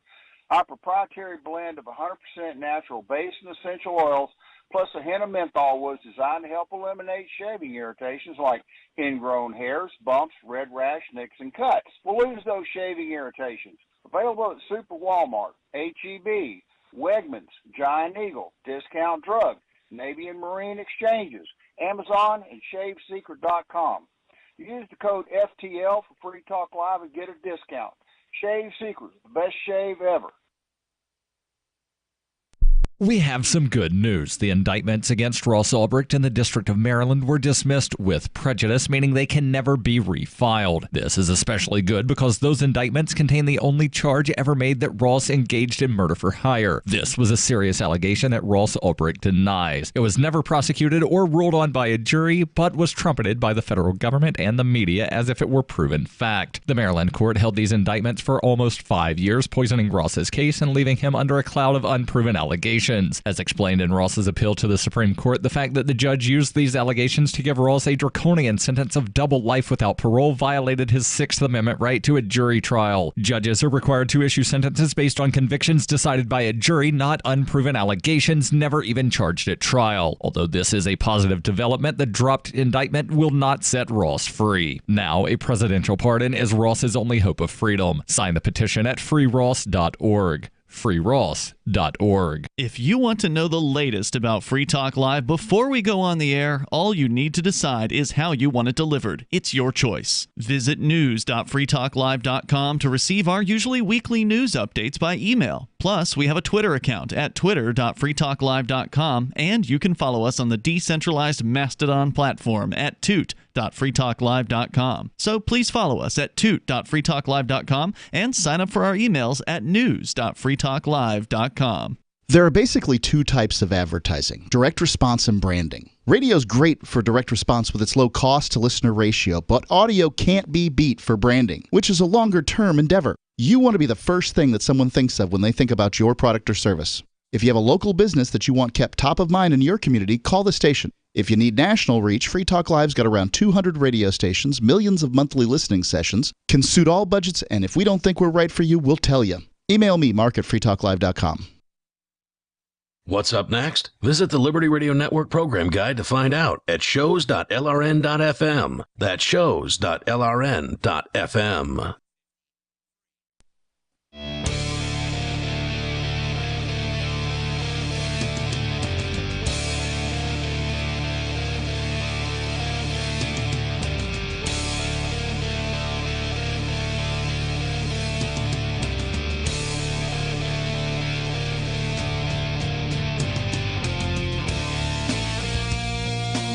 Free Talk Live. Dial in, toll free. Bring up what you want. The number here, 855-450-FREE, like freedom. That's 855-450-3733. With you tonight, it's Ian. And Mark. And I want to tell you about Intercoin. Just as the internet is a global network that connects local networks, Intercoin is a global currency platform that enables communities around the world to issue and manage their own currency to circulate among their local population.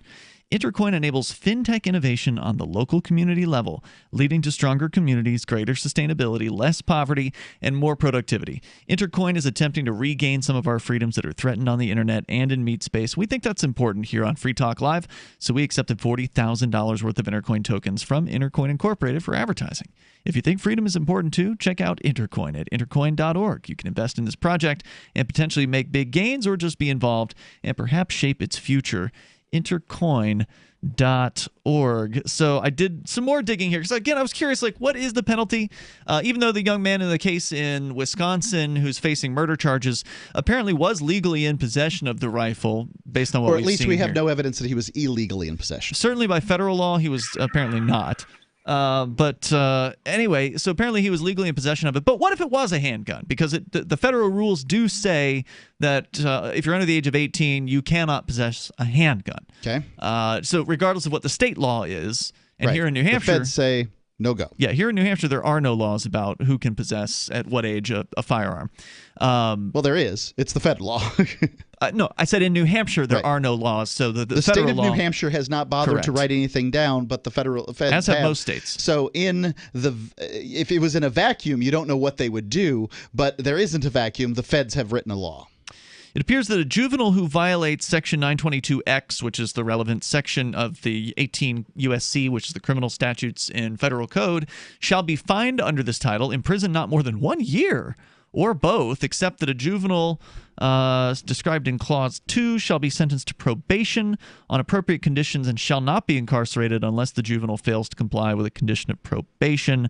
And so it looks like the offense is the possession of a handgun, and the juvenile has not been convicted in any court of any other offense. So if this is their first conviction, then they will get probation out of the federal government for this particular charge, it sounds like. Otherwise, up to a year in some sort of whatever federal juvie is. I think they'd have to build one. I have never heard of such a thing. Or maybe he would be charged as an adult. I don't know. He would probably be housed as a federal inmate in a local juvenile detention center would be my guess. Could be. So that's what you're looking at for a potential possession charge. But also, interestingly, there's an exemption to this particular unlawful act of, again, Section X here of 922.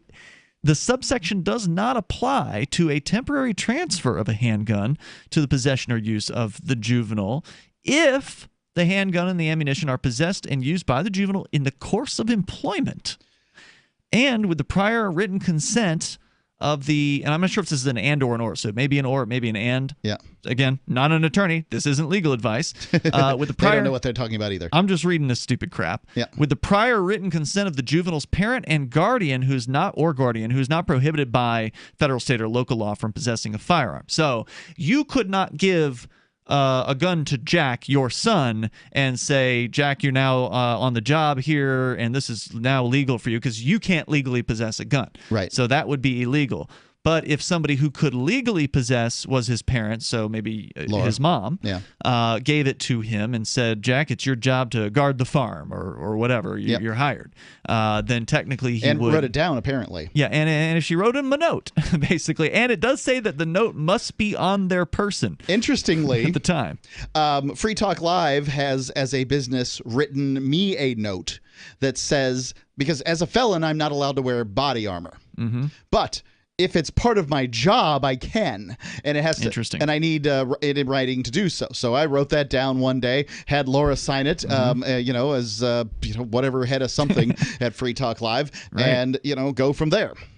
So the answer is here. It depends as to whether or not a juvenile can legally have a gun of different types under the age of 18 under federal law. When it comes to state law, it's about 30 states that don't even address it. So there's no minimum age in about 30 of the 50 states, at least according to the Washington Post as of 2014. It's interesting. I think it's sad what happened in Kenosha. Tragic. I would recommend to people stay away from these instances. If you're talking about businesses burning, go get the things you want to get out of the business and leave and let the insurance company deal with it, is what my opinion is.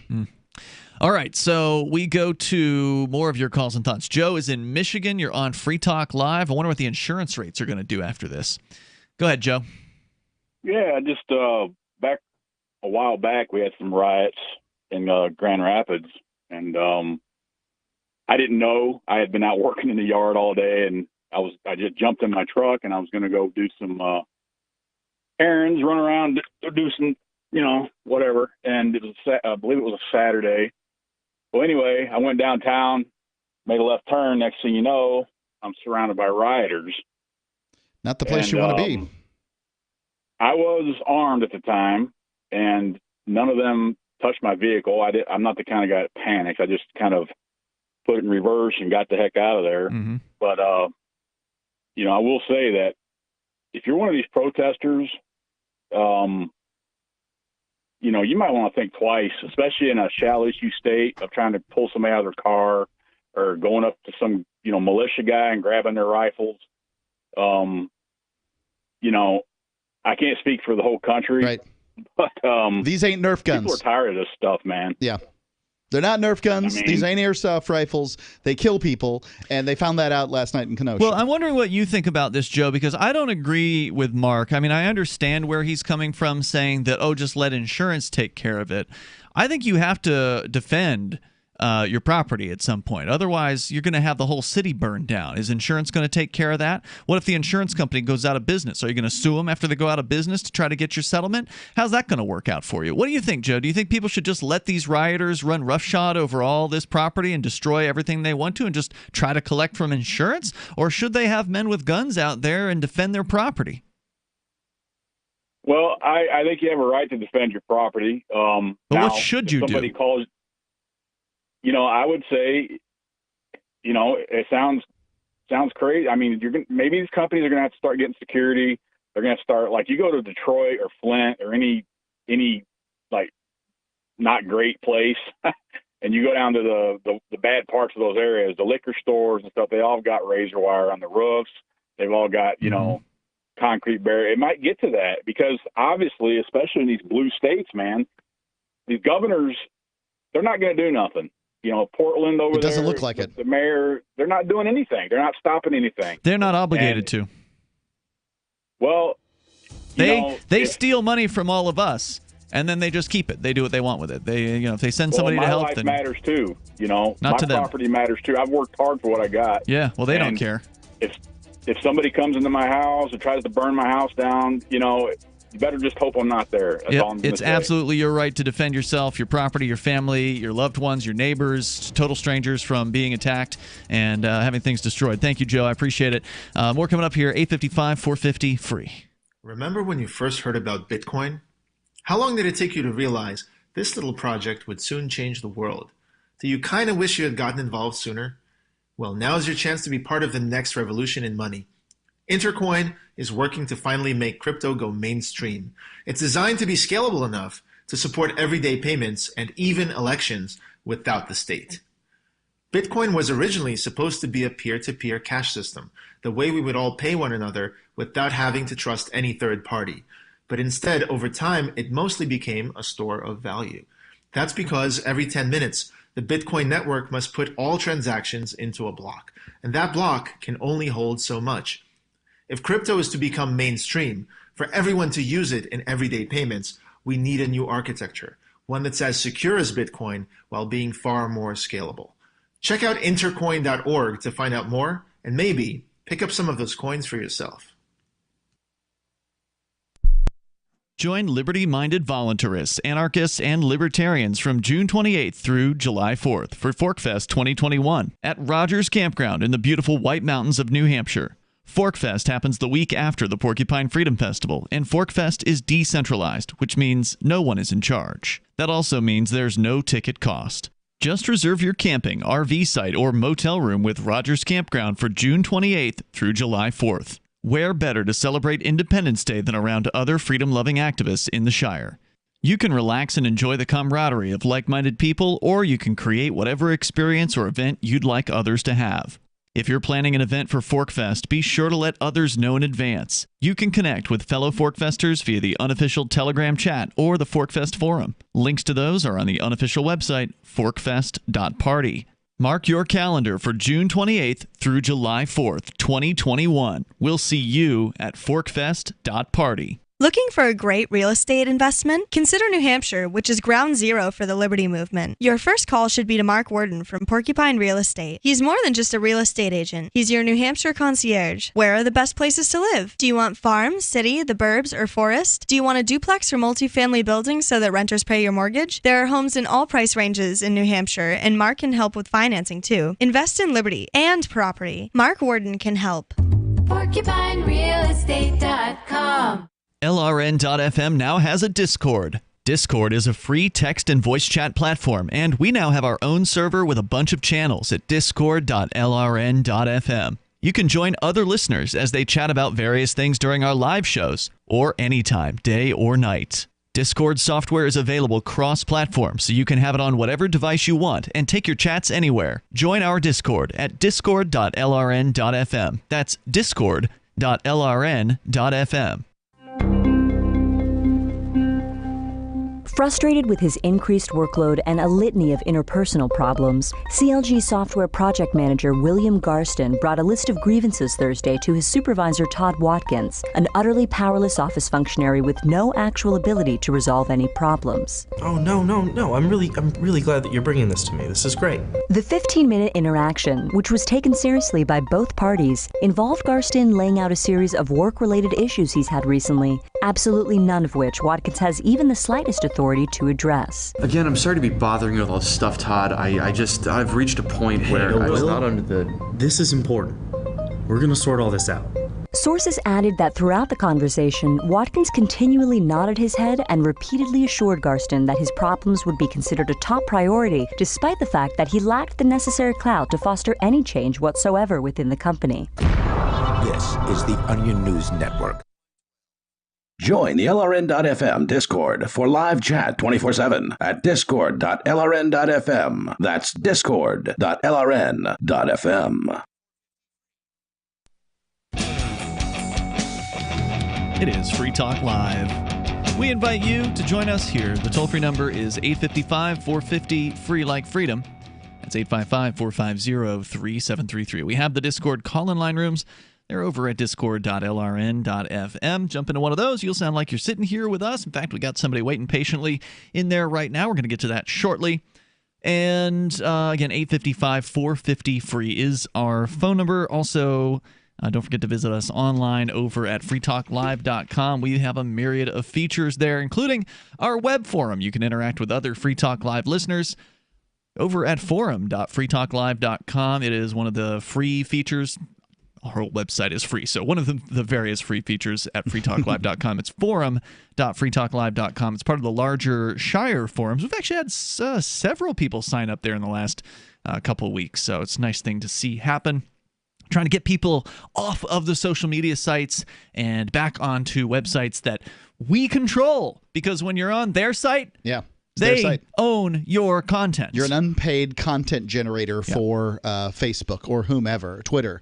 And that's another thing that I say in a recent promo I've put up on the air that many people have heard if they're listening to Free Talk Live, is that basically, hey, you can type out some email or some Facebook message. You can type it out there, and dozens of people will see it, and they'll all be mad on Facebook because it's nothing but a freaking argument.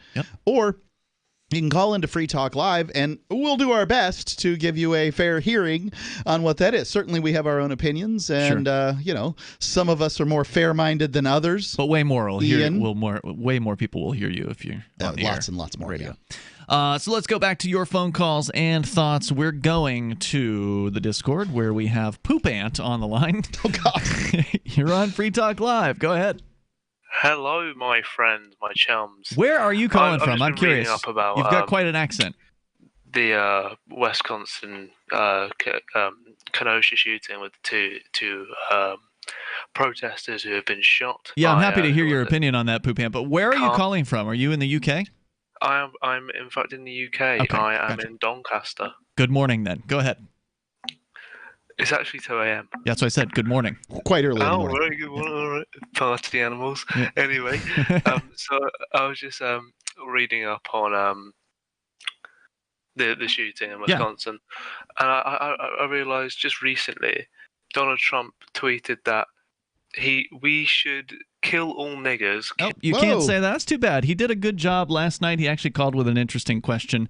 But you can't say that that word on the radio in the United States. I presume you knew you that. Can't see it there in the old BBC. I don't know if they even have. I don't think they have opinion talk radio, do they? Yeah, they do. Who runs it there? BBC? Yeah. I don't know who runs it. Maybe they have. They don't have a whole lot of local talk things. Right? They don't have a lot of commercial radio. Yeah, it's BBC and. Maybe there's some other stuff. I don't know. I would love to ask, but he had to say that word, so we had to let you go. The toll-free number is 855-450-FREE. You can bring up anything you want. Coming up, Mark, you're going to be telling us about qualified immunity. It's back in the news again. A federal judge apparently is saying it needs to get eliminated to some extent, so I'm curious to hear what that story's about. Of course, your calls and thoughts are welcome here. We're going to go back to the phones. Bad Slave is on the line in New Hampshire. Bad Slave, go ahead. Hi, thank you for taking my call. Yes, sir. I just want to reiterate something. You guys were just talking a bunch about the juvenile breaking some, possibly, and in this case, didn't break a gun law, because he's 17. But with a rifle. He didn't have a handgun, so he was legal. Exactly. And the fact is that almost every claimed law that's against persons by the central government are not constitutional. And sure. Most of the federal agencies aren't constitutional either, but they're still there. Right. Where's the Constitution? Mention the FBI. I'm not denying their existence, but I'm asking you, when this stuff comes up, just say, well, it's unconstitutional anyway, and people will start to get that message. I mean, if we want bigger and better, central government, then, I guess you could ignore it. But I'm saying... I see what you're saying. So we missed an opportunity to say that, that whatever the rules might have been, they would have been unconstitutional anyway. As far as young people possessing guns, all the gun laws are unconstitutional if indeed you have a right to bear arms. And I think it does bear mentioning in a country where it says, the Second Amendment says something to the effect that, is it shall not be infringed regarding, or is it, I don't remember. Right in the Second Amendment, you've got the reference of militia, which is, all 17-year-olds are included. Yep, any able-bodied person. So, I mean, it's definitely, not, authorized. If a militia has got a handgun, they just because they're 17 or 16 even, I think. Because I think that's what it went to 16 to 48 or something like that. I'm curious to know, and thank you, Bad Slave, for the call tonight. I think it's a good point that you make here. Curious to know, how many times is this statute or this code in the federal government that prohibits ever been used under 18s from possessing handguns? How often does that actually happen? Because, I'm pretty sure the local cops, if they find a 16-year-old with a handgun, probably aren't going to call the FBI about it, at least here in New Hampshire. Now, maybe in, Wisconsin, it's a different story. I don't know. But I think that's one of those things where they're just going to look the other way. Because it's legal here, so why would they want to give the kid a hard time and call the feds in? It's not illegal. Okay, well, if it's not illegal, then it's legal. I gotcha. Who knows? Any given given day, any given cop will act differently. That's I don't true. know. We continue here. Pizza Cake Man is on the line on our Discord server. Go ahead, and on the amp line. Go ahead, Pizza Cake Man. Hey, what's up, guys? Hey. I wanted to talk about the kid that was shot. So at first, Young man. He's I a young supported man. This kid that was shot in Wisconsin. That was Oh wait, rioting. I'm sorry. I thought you were talking about the kid that got that did the shooting. So yeah. when you say kid, I'm sorry. because That's he was what I meant. 17. That's what I meant. I'm sorry. The 17-year-old. I consider that to be a young him. man. I mean, he's whatever, not a kid. young man. I don't support him at all. Really? And here's why. He is a thin blue line supporter. So he's made his bed. He can lie in his bed. Now, I support his right to own a gun, but that's it. And I'm not going to go out there and say his name or do any sort of activism for this punk, because this kid, that's what I call him, is a thin blue line supporter. And do you think he still is? Now that he's sitting in a jail cell, you think that he's still a supporter of the police even after the police have put him in a jail cell and charged him with attempted or actual murder? It's Stockholm Syndrome. And I guarantee you he still does. I've seen his Facebook page. He is literally up there, but as far as you can get, and he can stay there. I am not supporting him. Well, it sounds like cancel culture to me, going the other direction. It's like, well, this person believes a thing that I don't like, and so therefore I'm not going to support them in the given instance. I didn't know what color or anything about this kid when I saw the video, and I said, that looks like a legit shoot to me. And that's all I'm going to say about it. Yeah. It looks like a legit shoot to me. Well, right. I'm not saying people need. jail. I'm not saying people need to go out and support him or anything like that. Obviously, everybody has their own opinions, but it's something worth talking about. I mean, whether or not he was a thin blue line supporter, some of the people, by the way, who were doing the guarding of properties here in New Hampshire were not thin blue line supporters. They are Boogaloo boys who are ready to throw down with the thin blue line. So it's important. In fact, the article that we started the show with, I didn't read the whole thing because it basically was just a hit piece against militias. But that article does point out that within this particular subcategory, like the armed dudes, in fatigues subcategory, you never know who you're dealing with. There's the thin blue liners, and then there's the Boogaloos, and they're all kind of mixed in the same category. So it's like the Boogaloos aren't not the same. Yeah, Boogaloos aren't going to wear Hawaiian shirts so that you can tell the difference. Sometimes they will wear Hawaiian shirts, but anyway, thank you, Pizza Cake Man, for the opinion. I appreciate it. Toll-free number here, 855-450-FREE. We got time for you if you want to join us here. Plus, if we get a chance, looks like Kim Jong-un is in that coma that he was rumored to be in a few months ago. That's the rumor now, or the word now, and apparently maybe his sister is going to take over in North Korea, and that doesn't look like a good thing at all. Would you like to get back that full head of hair from years past? Introducing Reveal from GCNLife.com. Beverly Hills dermatologist Dr. Nathan Newman invented Reveal, which contains polypeptides with natural botanicals and no parabens, sulfates, silicones, or dyes for a salon-quality hair growth product. Reveal. Here's Dr. Newman. I've treated a lot of patients who lose their hair and they lose their confidence. We've created a unique set of polypeptides, which we call HPT6. The HPT6 contains the polypeptides from 6 different plants. The scalp infusion treatment should be used on wet or dry scalp. The Reveal hair care system is designed to be used for men and women alike. Get Reveal at GCNLife.com with a 30-day money-back guarantee. So try Reveal today at GCNLife.com or 844-443-6637. Plus a discount up to 25% off for Reveal at GCNLife.com or 844-443-6637. Are you ready for what's next? It's likely coming. More food shortages, power outages, grocery stores closed, social unrest. Ask yourself, Do you have enough food and supplies on hand to last at least 30 days? Most Americans do not, but you can. Avoid the panic of the last-minute rush. Order your 4-week supply of emergency food today from mypatriotsupply.com. Starvation or dependency on the government are your only alternatives. Avoid those and the pain of being unprepared. Go to mypatriotsupply.com right now. Build your emergency food supply with meals that last up to 25 years in storage, shipped discreetly to your door. Folks that know what's coming are using today to prepare. There's time for you to do the same. That's mypatriotsupply.com, the original Patriot Preparedness Company. mypatriotsupply.com. My name is Angel Rach. I'm a mother of 2 teenage children, and I fought all the way to the Supreme Court for the right to use the medicine that saved my life. I've been permanently disabled for 10 years, with an inoperable brain tumor, wasting syndrome, and several other serious conditions. For 4 years, I was in a wheelchair, in so much pain I couldn't even hug my kids.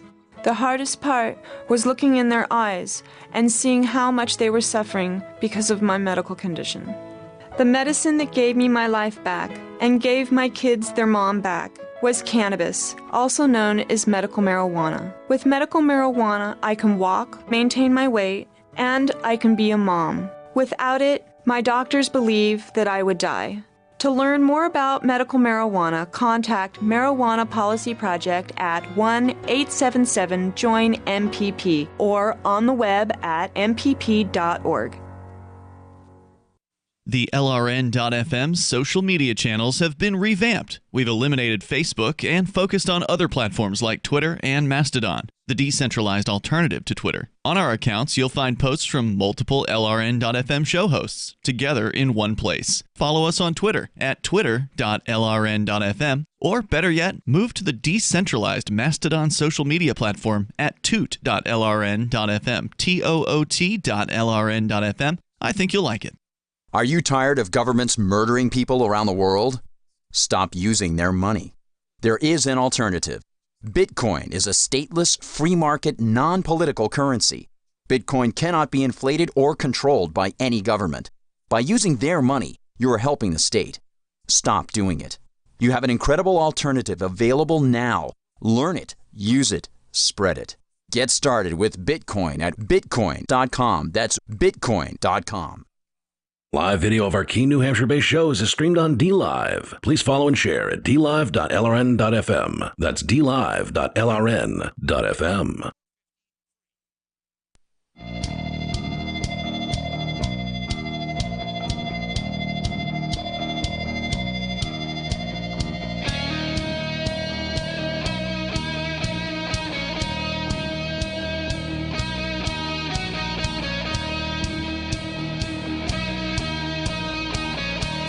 Free Talk Live. Dial toll free. We're going to put you once. Coming up, if we get the chance, we'll tell you about underground gyms. Yes, that's right.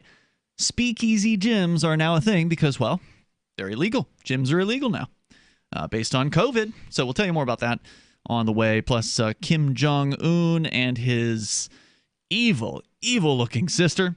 It's Ian and Mark in the studio here tonight. No, that's not sexist. That's just my opinion. So we continue here. Your calls and thoughts are certainly welcome. You can bring up anything you want. So, Mark, you were going to get into a story about qualified immunity. It's something that thankfully people are actually talking about. For many, the very first time they've even heard of it, I'm sure, has been in recent months. The idea that government bureaucrats are immune from any kind of personal liability for their actions while they are employed as a government bureaucrat. Right. So when I find articles, I'll often find them and then sort of dig into them a little more. I usually don't take the articles that come from biased websites, and as best I can. Sometimes that's the only place. Almost all of them are. That's the only place you can get news. Mm-hmm. I felt the angle that this biased story took was interesting and worth reading on air. Okay. And what site? The Daily Kos or Kos. Okay, that's a lefty site. It's a lefty site. And it doesn't matter to me which side it is. No, I just think it's important to know what the bias is. So that way you're not confused or whatever. Federal judge basically begs the Supreme Court to overturn qualified immunity. All right. The Supreme Court has drawn the doctrine of qualified immunity so broadly that police officers, I should mention the author's name here. Her name is Laura Clausen. Has drawn the doctrine of qualified immunity so broadly that police officers can almost never be held accountable in civil court for their abuses on the job. Pretty much. Since what the Supreme Court says goes. However, lower court judges are forced to let violent and racist police off the hook time after time. U.S. District Court Judge Carlton Reeves is apparently sick of that, and he made it very clear in a new decision, even as he granted qualified immunity to an officer who violated the Constitution. Okay. So this judge granted the officer qualified immunity, but complained about it? Well, he can read the law. Right, so he doesn't want to be overturned. The beginning of Reeves's decision is one gut punch after another. Clarence Jamison wasn't jaywalking. He wasn't playing outside with a toy gun. He didn't look like a suspicious person. He wasn't suspected of selling loose, untaxed cigarettes. He wasn't suspected of passing a counterfeit $20 bill. This is the judge writing this. Yes, that's correct. Each of these lines is footnoted with a case of one or more black men or boys killed by police under the named circumstances. No, Reeves concluded in that section, Clarence Jamison was a black man driving a Mercedes convertible. Outrage pours out of every line from the judge forced to make an unjust decision. Let us not be fooled by legal jargon, Reeves wrote. Immunity is not this time. Immunity is not exoneration, and the harm in this case to one man sheds light on the harm done to the nation by this manufactured doctrine. Now, this isn't in quotes anymore. Officer Nick Clendon gets qualified immunity for pulling Clarence Jamison over and keeping him at the side of the road for 110 minutes of an armed police officer badgering him, pressuring him, lying to him, and then searching his car top to bottom for drugs. For no reason other than that Jamison was a black man in a Mercedes. But this court, the judge goes on, is required to apply the law as stated by the Supreme Court. And that means McClendon evades accountability and Jamison doesn't get justice. Is it going to tell us what happened in the case? Yeah, it's going on. Okay. Well, it did tell you what happened in the case. I'm sorry, I've totally spaced it then. Okay. He got pulled over and searched.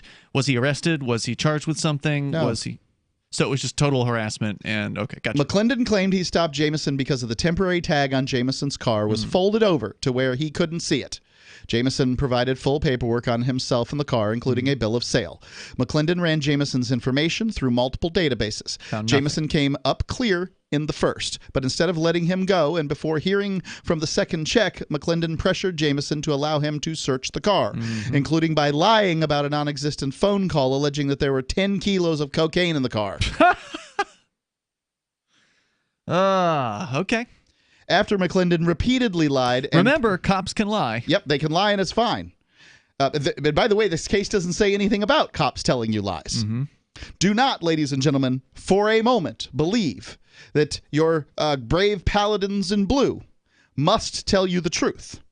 They under no circumstances ever must tell you the truth. There is not a magic pill that says that if you ask this particular question, the person must tell you they're a cop, or that they're lying, or anything. The only magic pill is the magic pill that is prescribed by nearly every criminal lawyer in the country, and that is never answer questions from the police. The only time they're not allowed to lie, in theory, is when they're under oath in court. And they do it all the time there because almost never can you prove otherwise, unless you have the damning video evidence that proves that that cop was lying. And even then, I bet you they still won't charge him with perjury. I Don't know. I've never looked into it to see whether a police officer's been lied, perjury or anything. I'm not looking to talk to people about, problems with the system so much as I'm looking at telling them solutions that they can have for their life. And the solution that is prescribed by legal experts across this nation is do not answer questions from police. I get it. There are probably moments in time when you're going to have to make a judgment call and answer some question or another, but understand that it's usually against your interests to do that. That's their job, is to lock people up, and you are a people. Right. If your interest is to stay out from behind bars, then you should probably keep your mouth shut and call an attorney. I think there's instances where talking to the police is beneficial, but consult with your attorney. Yeah, it's usually the best use your own judgment on that. So after McClendon personally searched Jamison's car and did not find anything suspicious whatsoever, in quotation marks. This is after 110 minutes he began the search, or that entire time was the 110? That was it was 110 minutes total time. 2 hours. 2 hours on the side of the road. Okay. And then pressured Jamison to allow a canine search. Oh my God.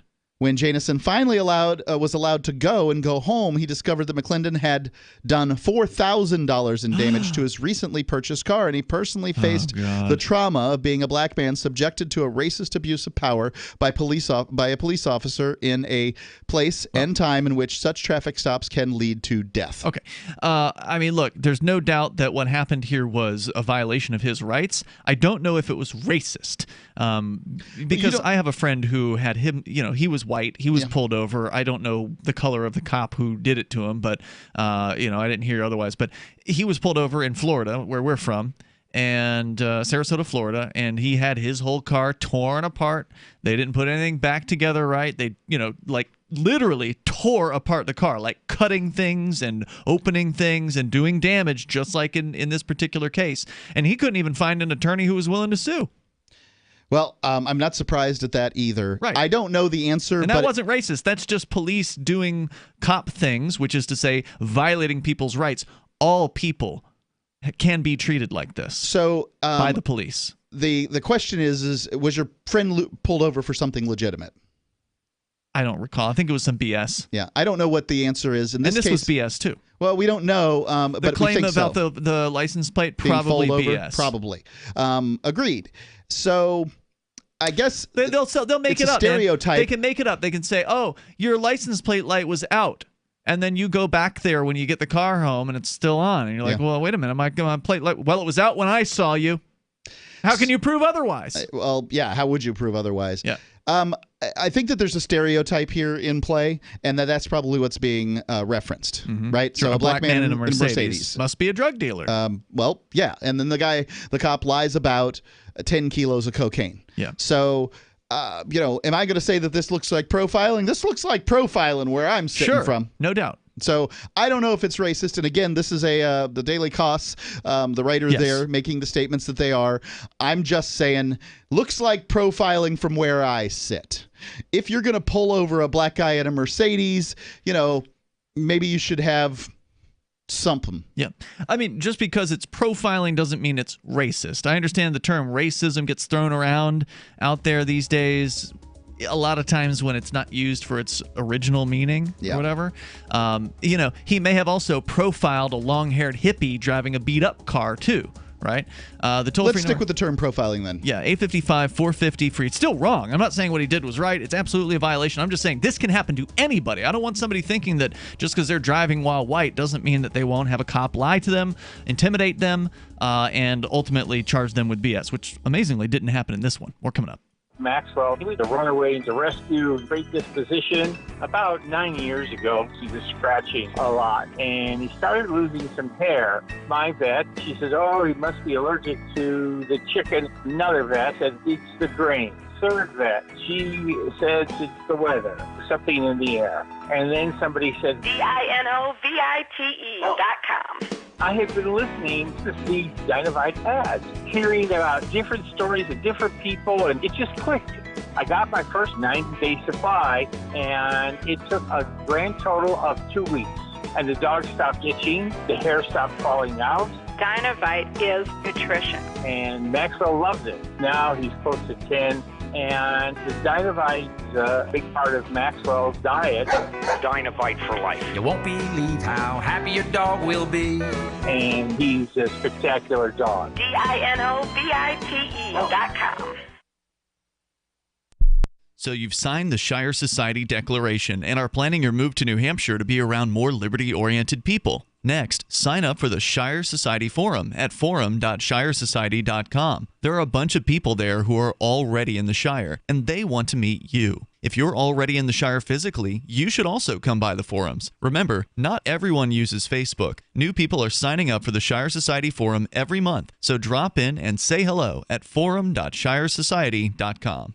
There are lots of ways to listen to Free Talk Live. Our podcast has been around since podcasts began, and now the FTL feed is loaded with content besides our full show archives. Did you know that we make it easy for you to customize your podcast subscriptions? We have different feeds, one that includes only our full shows, one with just the Daily Digest, and our main feed that includes everything. You decide what you listen to. It's quick and easy to customize your feeds at feeds.freetalklive.com. That's feeds.freetalklive.com. You're listening to the live edition of Free Talk Live. Hour number 3 is next after the news here on the Liberty Radio Network at LRN.FM. Extremely dangerous. I'm Lisa Lacera, Fox News. The National Hurricane Center is using that term to describe Hurricane Laura, which is taking aim at the Gulf Coast. Houston Mayor Sylvester Turner says his city is not supposed to get a direct hit, but is urging caution. This storm has gone from being a tropical storm to a Category 1, now to a Category 4, a very serious storm. Residents of Galveston have been ordered to leave. A growing number of counties across Texas and over in neighboring Louisiana have been added to the mandatory list as opposed to voluntary. Of course, as with always, when we're talking about these storms, a number of people say that even if they are mandatory, they're going to stay where they are and try to protect their property. But we have seen bus after bus after bus loaded up with people and moved out of here. Fox's Casey Stiegel. The National Hurricane Center says storm surge could be as high as 20 feet, which they call unsurvivable. The Kenosha, Wisconsin police officer who authorities say shot and severely wounded Jacob Blake over the weekend has been identified by the department as Rustin Shesky. The State Department of Justice says it is still investigating and no charges have been filed. The shooting of Blake, who was black, touched off nights of violent protests. Last night, 3 people were shot. 2 of them died. A 17-year-old named Kyle Rittenhouse was arrested about 20 miles from here in Antioch, Illinois. He was, for some reason, here last night, and now he's expected to be charged with first-degree murder because of the shooting last night.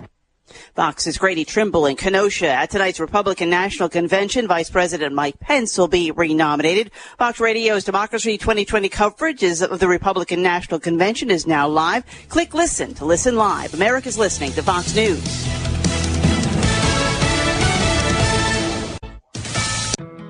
For over 20 years, millions of customers have trusted Blinds.com to update their homes. Because Blinds.com makes it easy to get custom blinds that'll give your windows a high-end look without the high-end price.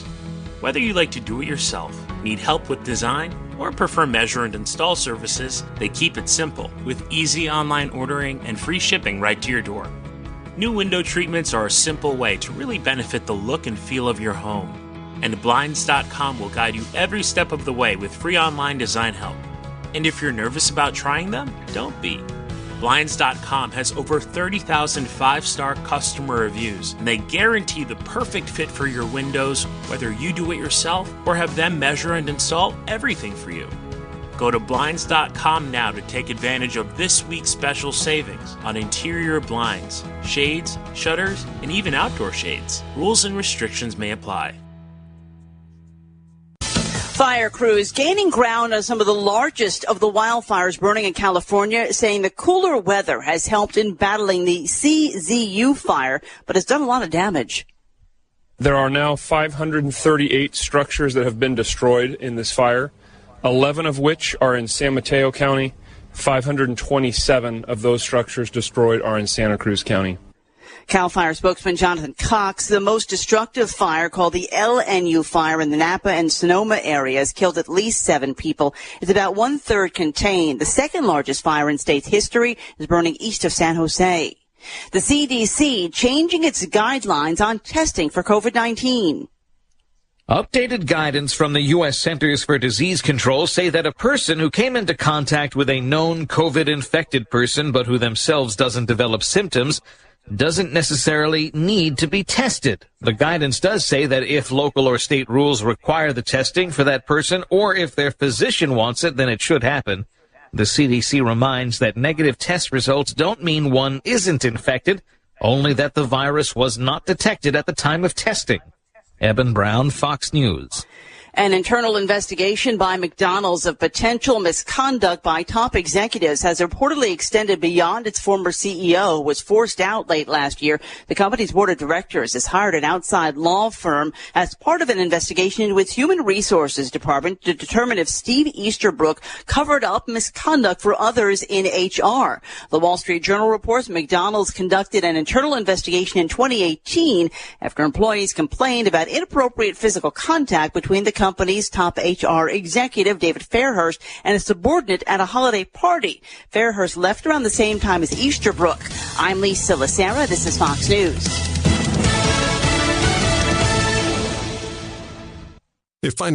And if you thought things couldn't get more infantile and aesthetically insulting than Fergie, Kesha, or Katy Perry, then you obviously haven't met 22-year-old Karonica, the latest and most horrid, talent-bereft pop monstrosity the music industry has ever sadistically forced down the American public's collective throat.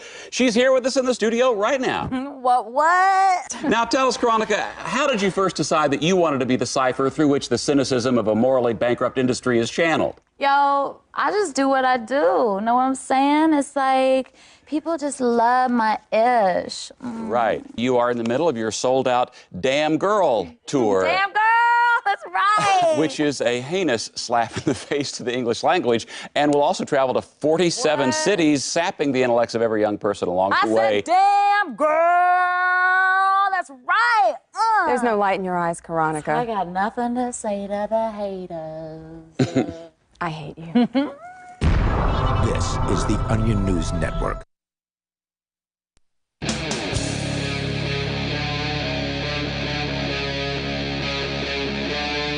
Free Talk Live.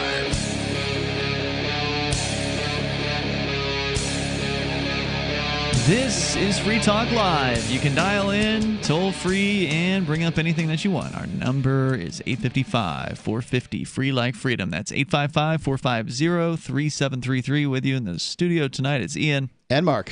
We're going to go back into your phone calls and thoughts. Mark, you've got more to tell us about this federal judge who's pissed about having to grant a cop qualified immunity. Why did he have to? Well, because the Supreme Court said so, and if he goes against what the Supreme Court says, then they'll probably just overturn him. Although that said, he could still go against them, and then they might change their mind, right? Like the Supreme Court has been known over 200 years to change its mind a time or two. Yeah. But it's unpopular politically for a federal judge to go against the Supreme Court. It might stop him from getting a promotion up to an appellate court level or something like that. I think you said he was a district judge. But how's it ever going to get to Supreme Court if a federal judge doesn't? That's just it. That's all I'm saying. Like, he could have still done it anyway. He's acting like, oh, my hands are tied, while rightfully calling out qualified immunity as a bad thing. And maybe he's done that in the past. We don't know. Maybe he has done that, sent things up the line knowing that they're going to get kicked back, and he felt that this was a more powerful statement, which was to, in fact, recognize the qualified immunity, but to call it out in his decision. It's definitely a safer move politically. I wouldn't say it's any more powerful, because he could have called out qualified immunity while saying the cop didn't have qualified immunity, saying, you know what, screw this guy. He doesn't have qualified immunity, case closed, but instead... Well, it's not case closed, then the case would be open at that point. Then the case continues, I guess. Yeah. Let's go to your calls, your thoughts. Vernon is in New Orleans. Vernon, you're on Free Talk Live with Ian and Mark. So you all are familiar with, I'm sure you all have heard of the shooting that happened yesterday at the protest, I think, in Wisconsin. Yeah, we spoke for at least an hour about that so far tonight. What did you have to add? I guess I'll need to go back and listen to the archives Before you go on, I'm sorry. Which shooting are you referring to? The in Kenosha.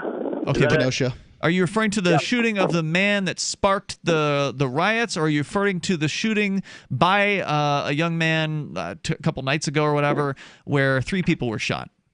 Yeah, I'm talking about the 17-year-old armed civilian. Okay, got it. That shot. Okay, yeah. So there's the sequence of events is well documented on LiveLeak. I invite everyone to go and watch it. It's just very amazing how this armed civilian, gets into a scuffle in this car lot, shoots somebody, runs away, and then these unarmed people that are trying to stop him from getting away, he trips and falls, and then he starts shooting at them, kills one of them, and shoots half of this other guy's arm off. Well, now wait a minute. You said the group was unarmed, but at least one of them had a gun in the small of their back, and another one allegedly threw a brick at this young man, which is why he was running for his life in the first place. So I did hear that on the video. I didn't actually hear that, that point. But I don't think somebody who's throwing a brick is going to say, "I'm going to throw a brick at you." Rah! It's probably just something they're going to do. So, but he shot first after those people were chasing him down, what you can see in the video, and then you hear the retaliatory fire from the other people that had the handguns after he had shot those 2 people trying to stop him. I don't think the retaliatory, according to the story that Cream Pie called earlier, he said that the man with the handgun had pulled the gun but was shot in the arm prior to being able to actually shoot the young man on the ground. So I don't know if anyone else had actually shot at him at that point. You're saying that did happen? Well, I'm talking about there were 2 separate incidents in this thing. The first one was in the car lot, where he shot the guy, and then he was running away from that incident, and then these other 2 people that were unarmed were trying to stop him, and he tripped, and then as he tripped, one was trying to get his gun away, but he was able to recover it, and he shot those 2 additional people, where one died. So I guess my thought on this is that I have been in this business way too long to go ahead and formulate an opinion about an active news story where people are still gathering evidence. And I would warn you to not do the same. At this point, we don't know what happened at any point in this. There's some video, and it's very interesting. It looks like in one case you've got a guy some of the video I saw, you had the young man on the ground, and there's some dude taking a flying kick to his head. Now, I'm not saying that he's going to connect with that kick, but hey, someone else was apparently swinging a skateboard at his head as well. Yeah, and that guy's dead now. So, don't ask me to take a side in this. It looks like I'm going to take a side. It looks like that kid was being chased by a crowd of people that were looking to harm him, and he defended himself against them. So the whole point of bringing this up is that we see so many examples of the Second Amendment being done properly, because there were a ton of people there. If you watch the videos, that were armed and were peaceful and were just there protecting other people's property or just mingling amongst the protesters, but then you just have this one person that chooses to do this, and it just brings a really negative perception. Now, when you say he chooses to do it, again, the story that we were told earlier about the first shooting was was a man who was short and was agitating throughout the day, returned at night apparently, or came back at night at some point, and started it with this young man, and the young man was being chased by him and decided to stop and defend himself. What was your view of that incident? I agree with Mark. I don't have enough information to formulate an opinion about that. So I'm just going off of if a man is threatening you and coming at you, at which point do you have the right to shoot that person? Well, I guess you have the right to, but the gentleman was charged with first-degree murder, and so I don't know if that type of action was warranted. I guess it's like, do I want to shoot someone that's coming back at me? Maybe there's other less lethal ways that I could have approached it, or do I want to be charged with first-degree murder and have to, basically throw my whole life away? Just because he's charged with first-degree murder doesn't mean that it was first-degree murder, and it doesn't mean that he'll be convicted of it. Evidence to be able to charge him. That does not. It's not obvious no, they at don't. all. They got a guy lying on the ground. They can charge him. And at this point, I don't think they can actually. I've got to look and see what what they said as far as first degree, but I mean, for it to be premeditated, officially first degree, like a grand jury would have to convene and look at the evidence. So there are charges that you can make preliminarily to be able to hold somebody for that grand jury investigation. But they have to have a full true bill or whatever. Right. Right. So, well, anyways, I just wanted to bring that up because, again, you all are always doubting, gun rights and everything, and yet. Oh, no, I don't think we doubt guns or gun rights on this show. No, I'm telling you that if there's more guns, there's going to be more instances that are sort of messy. And no, I fully support gun rights. I don't think we've ever questioned gun rights on Free Talk Live. That's what I'm saying. I'm saying you all do support it, yet here's an example of that 1 in a million that may, change people's perceptions of your ideas. That's what I'm trying to say. And so hopefully that this whatever happens, doesn't cloud other people's judgment of your viewpoint. Does that make sense? No, I think that, yes, it does make sense. Everybody who carries a gun is responsible for their actions as a person carrying a gun. Yeah. And that means that if a young man makes a poor decision with carrying a gun, that, that it's unfortunate. It's all unfortunate. This is a whole big unfortunate circumstance. And I would, my best piece of advice is, if there are people running around setting buildings on fire, go the other way. It also could have been a political move, Vernon, charging him with first-degree murder because they don't want people rioting, right? So, okay, we charged him with murder, or what do you want? That kind of thing. And they're, of course, more likely to charge him with murder than they are to charge a cop with murder. So it's no big deal for them to charge this guy with murder. Right. I completely agree with Mark, though. Those people that were just running around with the bloggers that were online, on broadcasting live on YouTube and everything, that were just kind of hanging out while all this is happening, acting like they're invincible. I didn't see hardly anyone running away. They just kept sitting there filming it, and it just was amazing. They could have been in the same situation as these other bystanders and shot and killed. And it's just I don't think any bystander was shot and killed, Vernon. What I saw in this video, there were bullets flying, though. What I saw in this video were bullets being shot at what appeared to be attackers. So that's not to say he couldn't have missed and hit somebody that was a bystander. Bullets don't stop because they hit people. But no one. I don't think he was shooting at bystanders here. He was shooting at the people that were running at him. Thank you, Vernon. There's more coming up. It's Free Talk Live. News from news.bitcoin.com. Chinese banks limit customers' ability to buy gold. Chinese flooding and potential dam collapse threatens many Bitcoin operations. Withdrawals from crypto exchanges increase, indicating perhaps more people are holding their coin for themselves. Tentative agreement met to stabilize Bitcoin Cash mining in conjunction with the currency's third birthday. Bitcoin.com is your source for getting started with cryptocurrencies, getting a wallet, buying Bitcoin Cash, mining, and all the latest cryptocurrency news at news.bitcoin.com. Maxwell, he was scratching and losing some hair. My vet, she says, oh, he must be allergic to chicken. Another vet said, eat the drain. Third vet said, it's the weather. Then somebody said, DINOVITE.com. It took 2 weeks, and the dog stopped itching, the hair stopped falling out. The Dinovite is a big part of Maxwell's diet. You get some Dinovite, how happy your dog will be. DINOVITE.com. Got shaving irritation? Shave Secret shaving oil can help stop it. Shave Secret doesn't cost much and is an all-American product. My name is Chuck Howard, and I developed Shave Secret and pioneered its use starting back in 1991. Ingrown hairs drove me nuts for years. Shaving oil changed all that.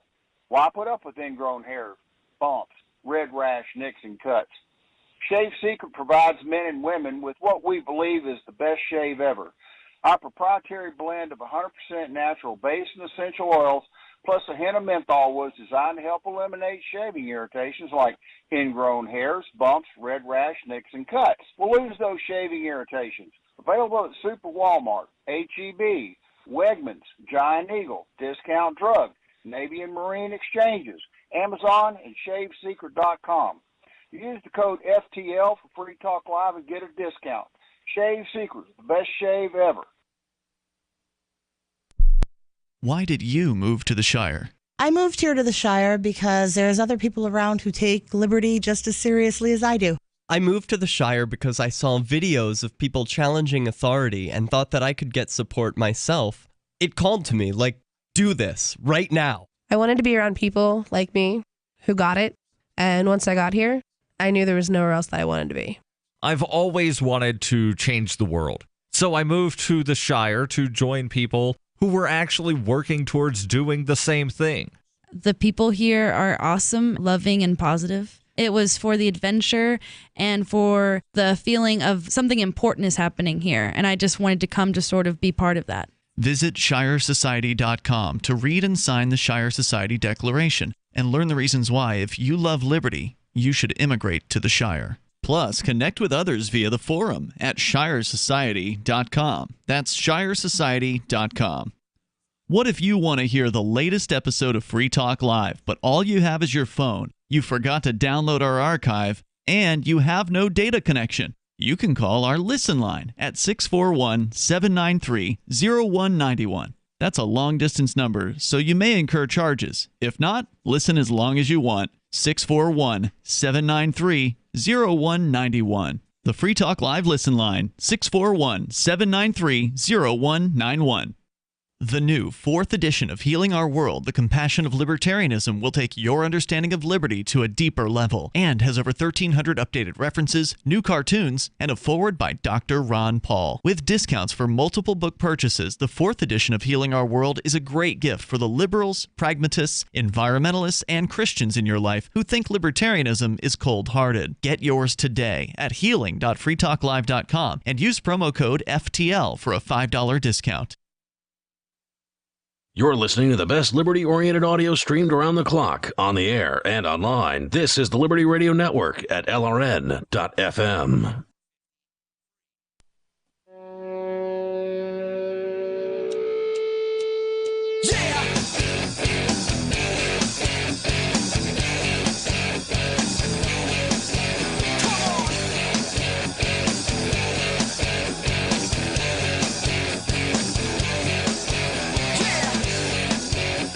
Yeah, it's Free Talk Live. You can bring up anything you want here. Toll-free number, 855-450, free like freedom. That's 855-450-3733. We have the Discord call-in line rooms. They're over at discord.lrn.fm. With you in the studio tonight, you've got Ian. And Mark. As we continue, we will take your calls and thoughts. Mark, you've got a little bit more, I think, on this qualified immunity story where a federal judge is going off in a decision that he made that was against what he wanted to do, supposedly, which was to say he wanted to make sure this cop didn't have qualified immunity, but he says his hands are tied by the Supreme Court and their rulings about it. So basically, until the Supreme Court changes its mind, that he can't do the right thing, and we'll get a little bit further into that story. But your calls, your thoughts come first. We're going to the phones, to the fun. We got April listening in Fort Smith, Arkansas, to KFPW. April, you're on Free Talk Live with Ian and Mark. Go ahead. April in Arkansas? Oh, hi. So sorry. You're on the air. Hi. Okay, so this is just my opinion on it. You know, I think I'm going to say what a lot of people are thinking, but you know, we have watched the protests in Portland, in Washington, just everywhere. People burning down buildings, people beating people up, you know, people killing people, everything like that. And now it's come to this time where a lot of people on the other side are just tired, you know, and these people don't want to talk. They don't want to have an open discussion. And, you know, and so. Okay, hold on. Now, slow down. Before you go on, April, I just want to clarify what you're saying. You said people on the other side are tired, and then you refer to these people. Can you be a little more descriptive of who these different groups are that you're referring to? Sure. So when I'm talking about like the Black Lives Matter movement, and I'm talking about like the Marxists and the socialists and all those people in Portland are these people. Okay. And the stuff that they've done, and you know, in Kenosha, and you know, and all these Black Lives Matter and communists getting shipped all over to different cities. And when I'm talking about the other people, I mean just the regular everyday Americans, where most of us are not racist, you know, but we're being put in this box where, you know, we're racist if we don't lift up a fist, or we're racist if we don't kneel, or we're racist if we don't do this or do that. And we're just tired, you know, and people are starting to fight back. And it's really hard for me to feel bad for these people and these people, the BLM and all that, that where people are starting to fight back, because people can only take so much. Yeah, I mean, it definitely sounds like, you're pretty frustrated with this. Thankfully, it doesn't sound like you've had the protests going on there. No, I don't think it's going on in Fort Smith. Yeah, I mean, so again, like I said, if there's a riot going on and buildings are being set on fire, my opinion is unless you are the press, you probably should head the other direction. If you've got a business in that area, maybe you need to get what you need to get out of that business, and then if it gets set on fire, it gets set on fire, and the insurance company takes care of it. But the insurance company isn't going to stop a marauding gang, though. Nope, they're not. At what point should somebody not run away? Sure, I don't think you can get away with running away forever, because what if they just burn the whole city to the ground? I think that if you are being threatened. And it's difficult to determine what threatening is, right? It's not always easy. So, for instance, when those diners, I think there were two ladies in a diner that were being badgered by some protesters that wanted them to raise a fist in solidarity with them, with sort of everybody in the diner, and they didn't want to. They're like, I don't know what. Get out of here! Why are you bothering me? They got yelled at and all kinds of stuff. It might be considered threatening when there's people 6 inches from your face, spitting in your face. By the way, it's COVID out there, and screaming at you or whatever, that you're not doing what it is that they want you to do. You don't like them enough, or whatever the story is. That might be considered threatening too. I think threatening is difficult to nail down, but if you're legitimately being threatened, then you have a right to defend yourself. I agree with that, but you were saying you don't think people should. You're saying that they should leave. I think that the most wise thing to do, this is my advice to people, is if you see trouble, don't go towards it. April's frustrated, Mark. I mean, is there anything that she can do? No. Well, can I pitch in for a second? Yeah, go ahead, April. I mean, I totally respect your opinion. You're completely entitled to your opinion, but we're Americans. We don't run from anything. And, that's our American spirit. We stand and we fight. I mean, that's how we've gotten so far to where we are today. And, to turn our back and leave is not American, because to me, there comes a point in a time where if you don't stand up and fight, everything that you love is lost. Well, I got to agree with her about some of that. Countries. Now, here's what I want to know. I want to rebut, if I may, April. So, so I get the American thing, stand and fight, but I really think this is a conflict between city folks and country folks. That's where I think the conflict lies. That this is, wherever your heart is. You can be a country folk in the city, and you can be vice versa. But it's where your heart lies. And I would say cede the cities to the city folks. Let the city folks... Cede as in leave. Yeah. Well, leave. Let the city folks have the city. If they want to set it on fire and then demand that somebody else pay for the rebuilding, don't rebuild. Don't give them money to rebuild. You live with the mess you made, as far as I'm concerned. Let the city pay to rebuild itself. But I think the country folks should defend the country. That's my opinion. Okay. So you're definitely upset about this, April. I guess I'm a little more curious. Maybe you could get into a little more detail about what exactly it is that is so exhausting to you about this. Is it the fact that the protesters are protesting, or is it the fact that they're burning down businesses? Are there some things you can put your finger on that really are getting to you? I think that what really upsets me the most about it is that, even with the George Floyd thing, it was horrible. And I think that almost every single person that has a heart would agree with that. And it opened up a lot of eyes, and it's opened up a lot of discussion for a lot of people. But you can't talk to anyone to clear it out, we need to solve the problems that are here, come up with a solution, and make it even better, because that's what this country is built upon. Every 10, 20 years, we get better and better with that American spirit of, coming together. And I just see so much division that it it hurts. Yeah, I think part of the division comes from the fact that these rioters, I'm not going to call them protesters because I think there's a distinct group of protesters who are protesting and doing it peacefully, and then there's a group of rioters who are just there to destroy things. Under the cover of protesting. That are, they just want to destroy. And so I think that's part of what causes the division, is because people don't see the difference between them because they look similar or whatever, and they don't, discern that, and ultimately that drives a wedge between people. But ultimately, I also understand their frustration, because it doesn't matter how much protesting goes on, it doesn't matter how many calls you make to a city council member, nothing changes. It doesn't matter what happens in the streets, the cops are still shooting people in the back.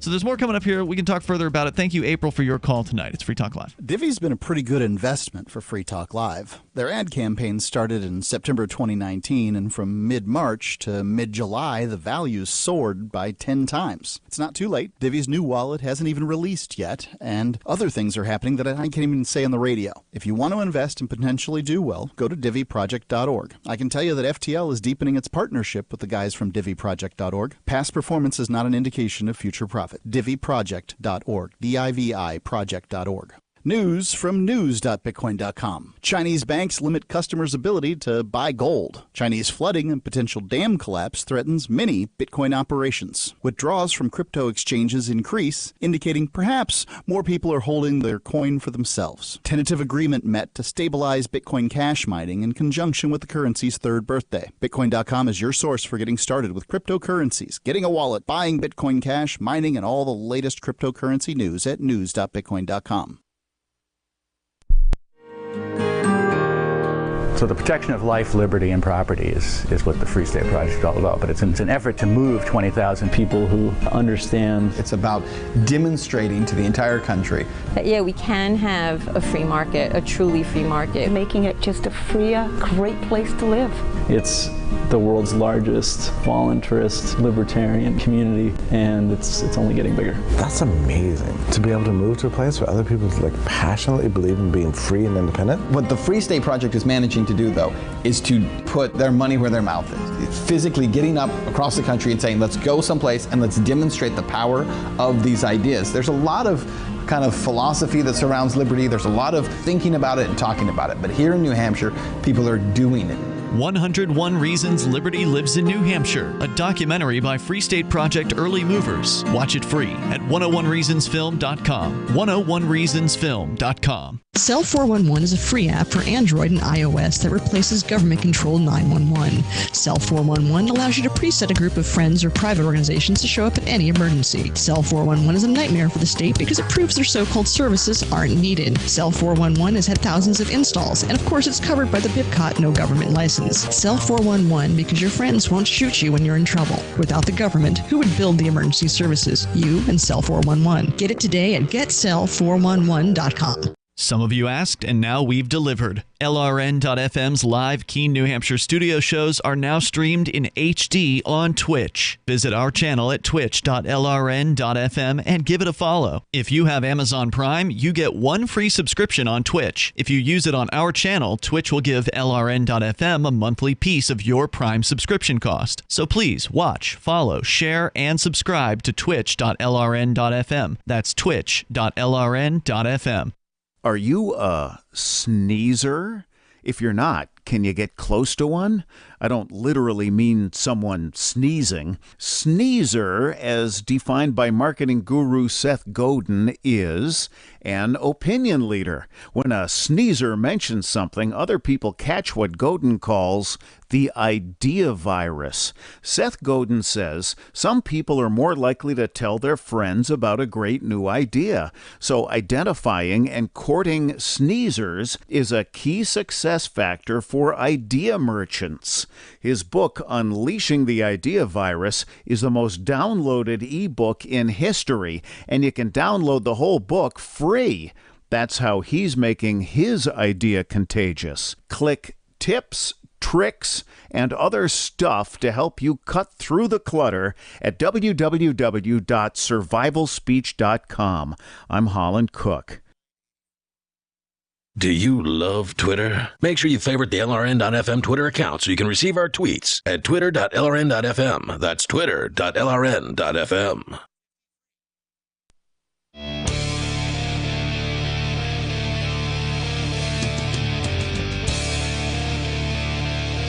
Free Talk Live, inviting you to join us here. Toll-free number allowing you to take control of the airwaves, should you wish to do that, is 855-450, free like freedom. That's 855-450-3733 here in the studio. It's Ian. And Mark.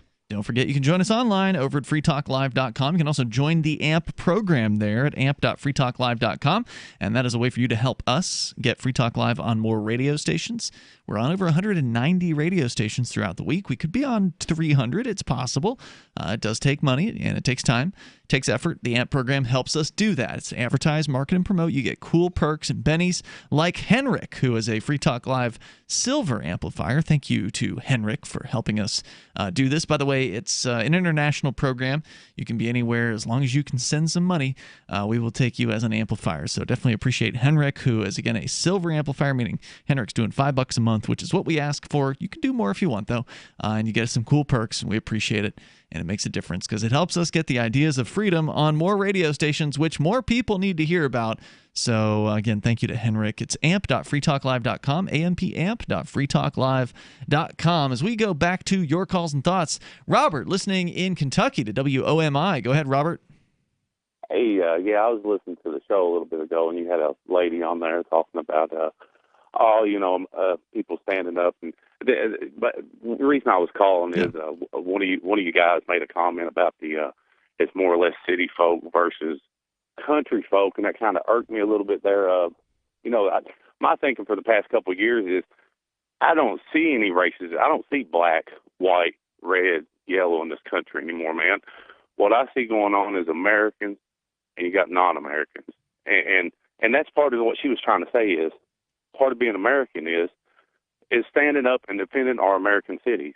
And I just wanted to kind of get that point across there. Interesting. I think that is interesting because some people definitely see different dividing lines when they look at things. So, Mark, you're saying it's city folk versus non-city folk. He's saying it's Americans versus non-Americans. Couldn't it just be the Americans in the city saying that they're standing up and defending themselves against encroachments from, a rapacious state?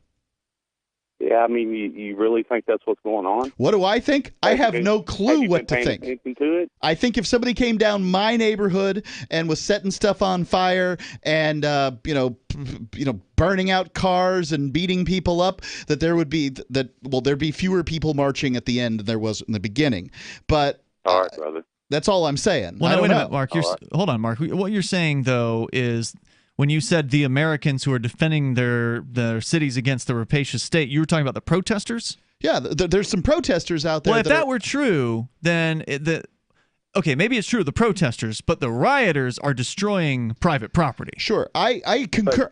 Believe me, I'm not defending the rioters. The biggest part of being a protester, though, if you peacefully assemble, there's not been a lot of peacefully assemble. I mean, you can watch whatever and they say mostly peaceful, and there's most of them. Yeah, during the day, yeah, sure, but these cities are burning, bro.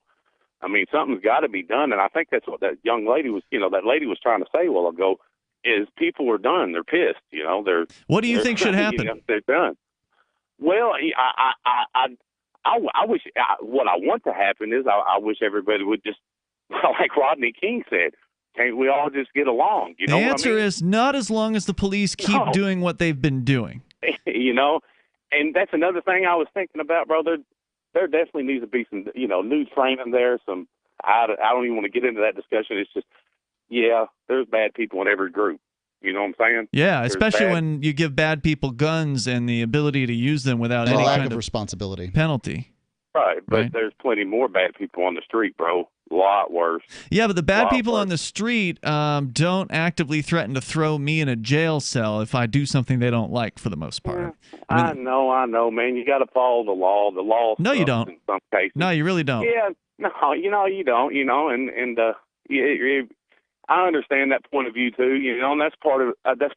I love this country. They don't follow the law. I'd like to point that out. I love this country. That you're entitled to that. You know what I'm saying? The government And that's why I police love don't this follow the country. law. You do know that, right, Robert? Like, they ignore it all the time. No, bro. Bro, I follow the government. I follow, man, I've been, I don't even want to get it. Both sides are, it's a swamp. It is the swamp, and there's monsters everywhere, man. And all it is it's all about the almighty dollar.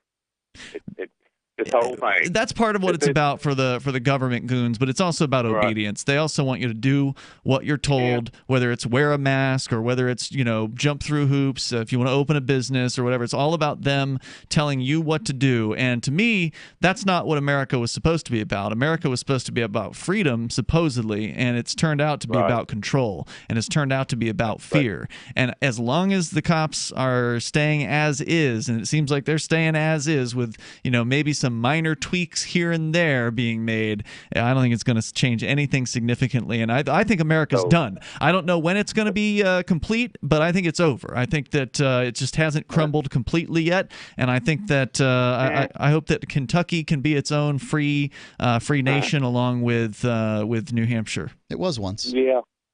Okay. Yeah. That's like I said, that's your point of view, and that that's one reason. Do you think you're better off? I'm just curious, Robert. Do you think you're better off in Kentucky with people in California telling you how to live?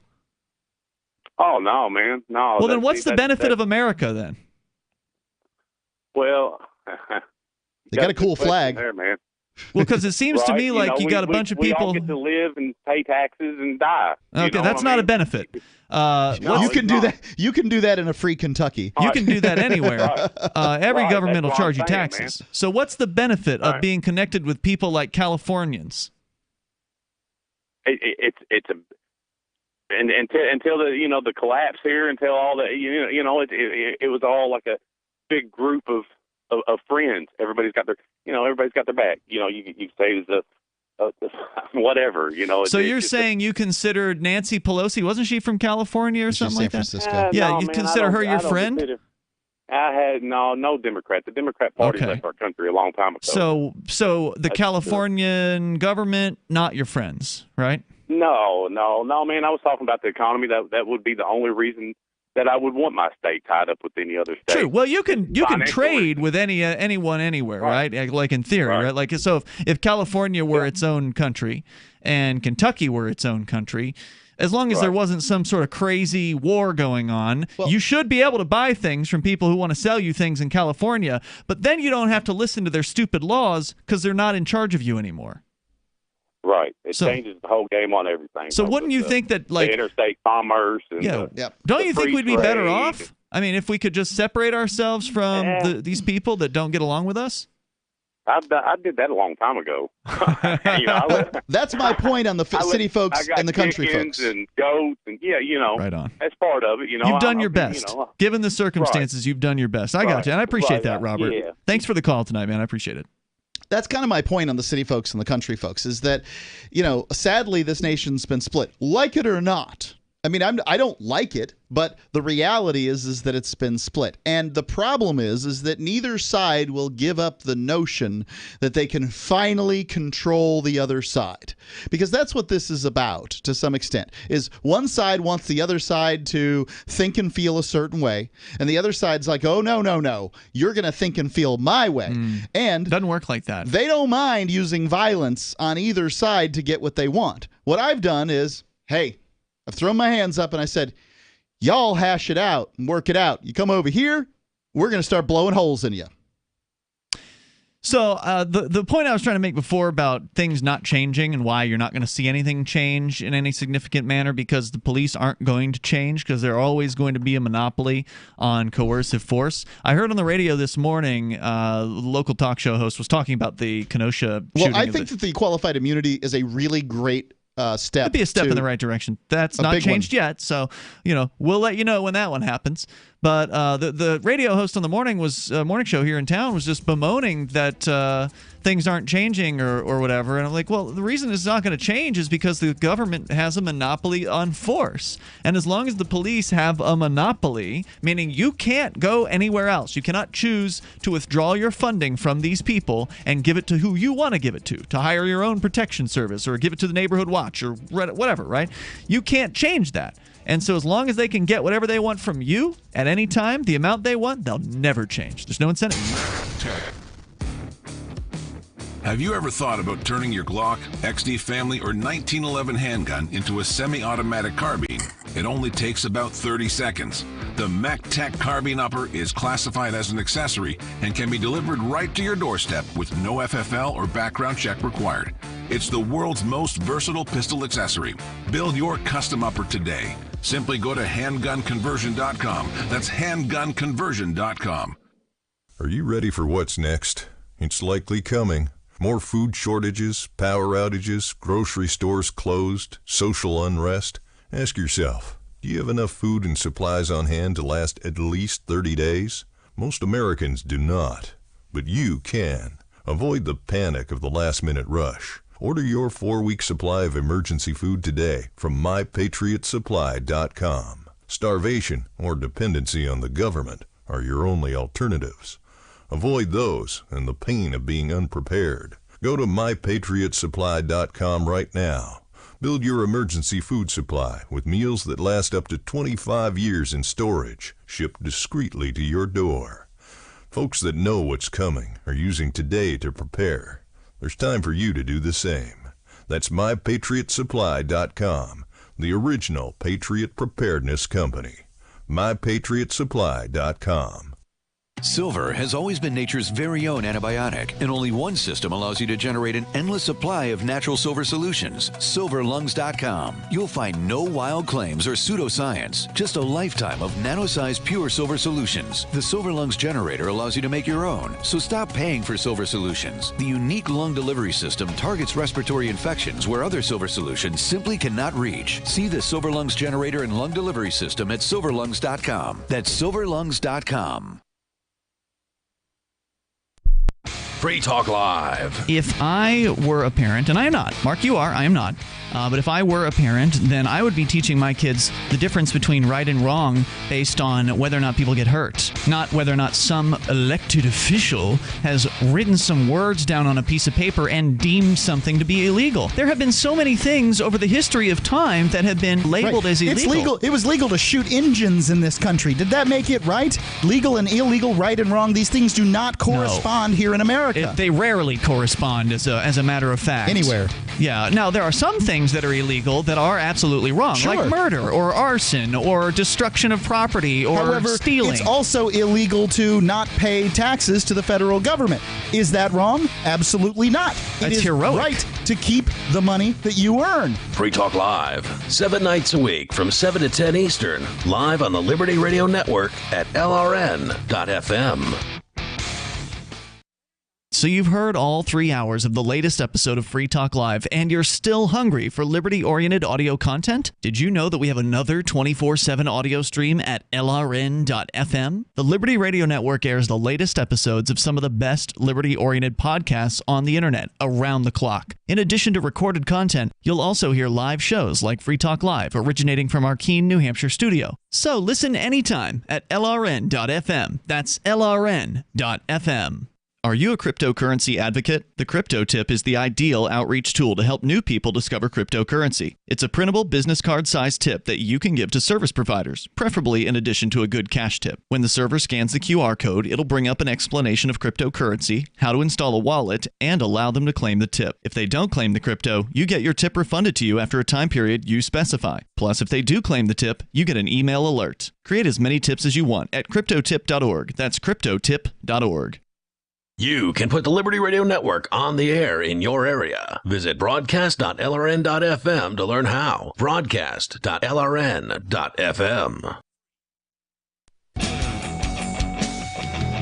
Free Talk Live. Take control of the airwaves. Dial toll-free 855-450-FREE. We put you on the radio. Talk about whatever you want, whatever you think's important.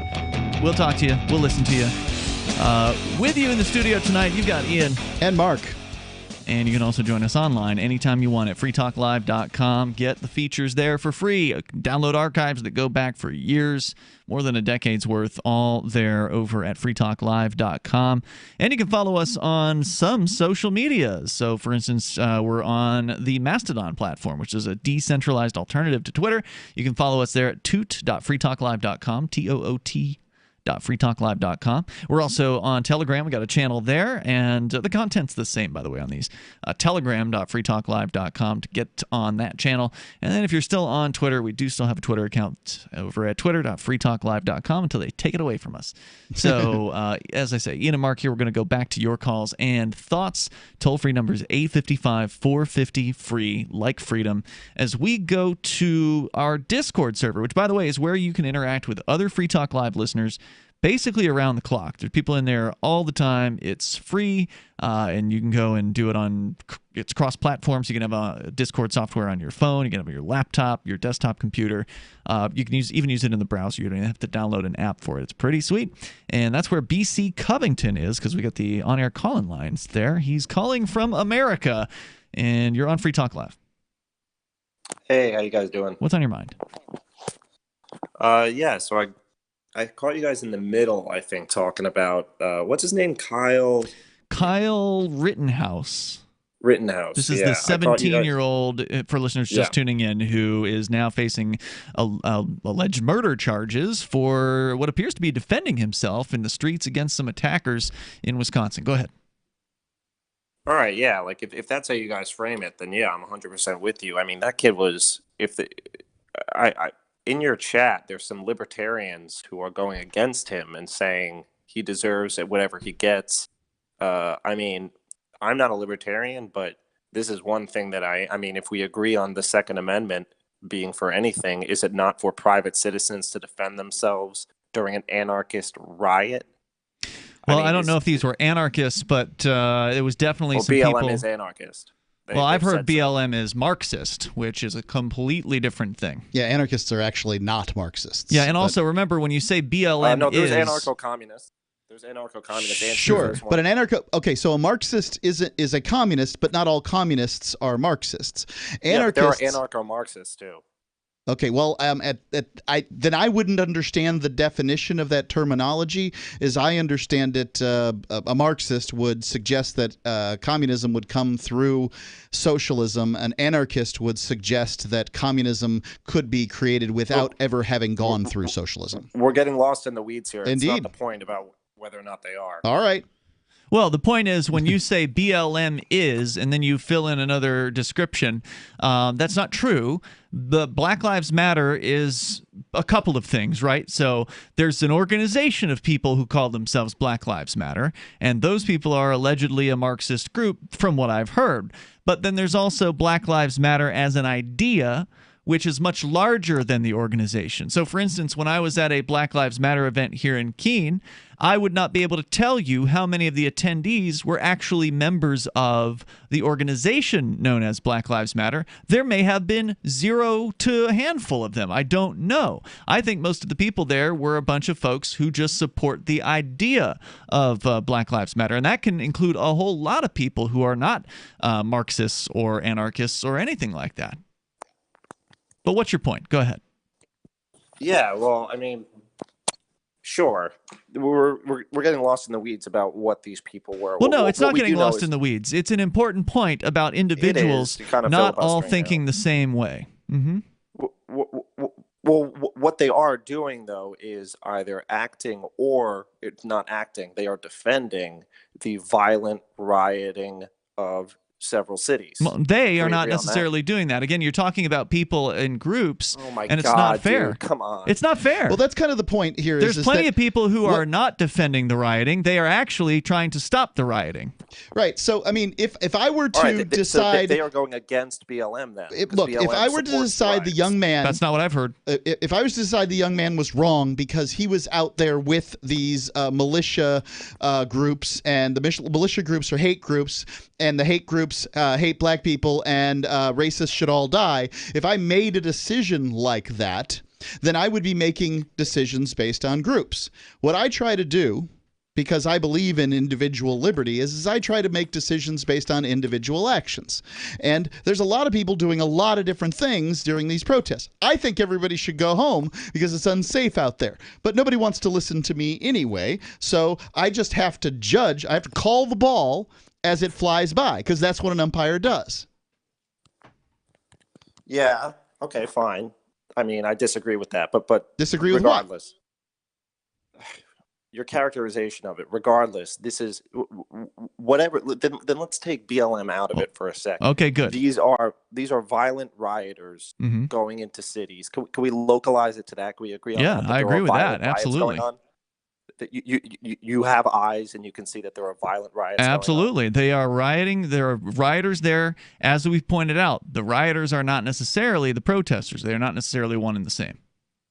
Okay, but so what? Do you think this is some right-wing conspiracy where right-wingers are going in and doing this? No, although I do think that some of the... I think it's a bunch of idiots that are itching for a fight and are getting it. I think you've got amongst the rioters, I think you have different groups. I think you have different groups amongst the rioters. I think you have the group of people who is genuinely upset at the status quo of the police and they are doing the wrong thing to try to express themselves. I think you have a group of people who sees an opportunity to just come and destroy some things, and they're going to do it. They have no ideology whatsoever. They are just troublemakers and they're just looking to destroy. And I think you also have undercover police who are also ginning up violence and creating situations to try to encourage more of this stuff happen. I think you've got the very least those three groups and within the rioter subgroup. Okay, so this kid now is there with by all accounts, he legally owned that gun. He's there. He gets attacked. I forget. I think he got pepper sprayed actually at one point, but he did also physically get attacked by, I don't know if they were looters or rioters or people who just saw him with a gun and didn't want him. But he gets attacked. Then he shoots in self-defense. Yes, he killed two people and injured a third. But there were people in your chat here, and I've talked to other people who are going against him because he's pro-cop. And yeah, we had one of the callers earlier, Pizza Cake Man, had taken that position as well. Everybody's entitled to their opinion, BC. So, including that chat, and it's called Free Talk Live. Yeah, so just because it's our chat doesn't mean we agree with everyone in there. Is that the libertarian stance? There is no... The libertarian stance on this is that to aggress against somebody is immoral and that you may react with an equal amount of force against somebody who's aggressing against you. And we don't know what happened with this young man. It looks like defense from what we've seen. If you're on your back and there's a guy taking a flying leap at your head, then I say, well, he's within his rights. If you've got an AR in your hand. Right. And by the way, Pizza Cake Man, who I think was the commenter you're referring to, I think he did say that dude's a retard. I think he did say that. I think he's pretty smart, actually. I met him a few weeks ago when he was up here in New Hampshire. Yeah, but, you're kind of rude to people in general, so I would expect that out of you. But anyway, his point, I think, was that he thinks that the young man might have been in the right, but that he's not going to spend time supporting him. He's not going to go to a rally to support him because he's a cop supporter, ultimately. That's certainly his freedom of association, which is also, a very libertarian thing to do, to make the choice with whom you associate. But ultimately, libertarianism is just the non-aggression principle. That's really all it boils down to. It's just saying, hey, don't hit people, and if somebody does try to hit you, you have a right to defend yourself. That's it. Right. That's all it is. On top of that, I wouldn't have been in this lot defending a car lot, defending cars from protesters. I mean, that seems to me like somebody who's spoiling for a fight.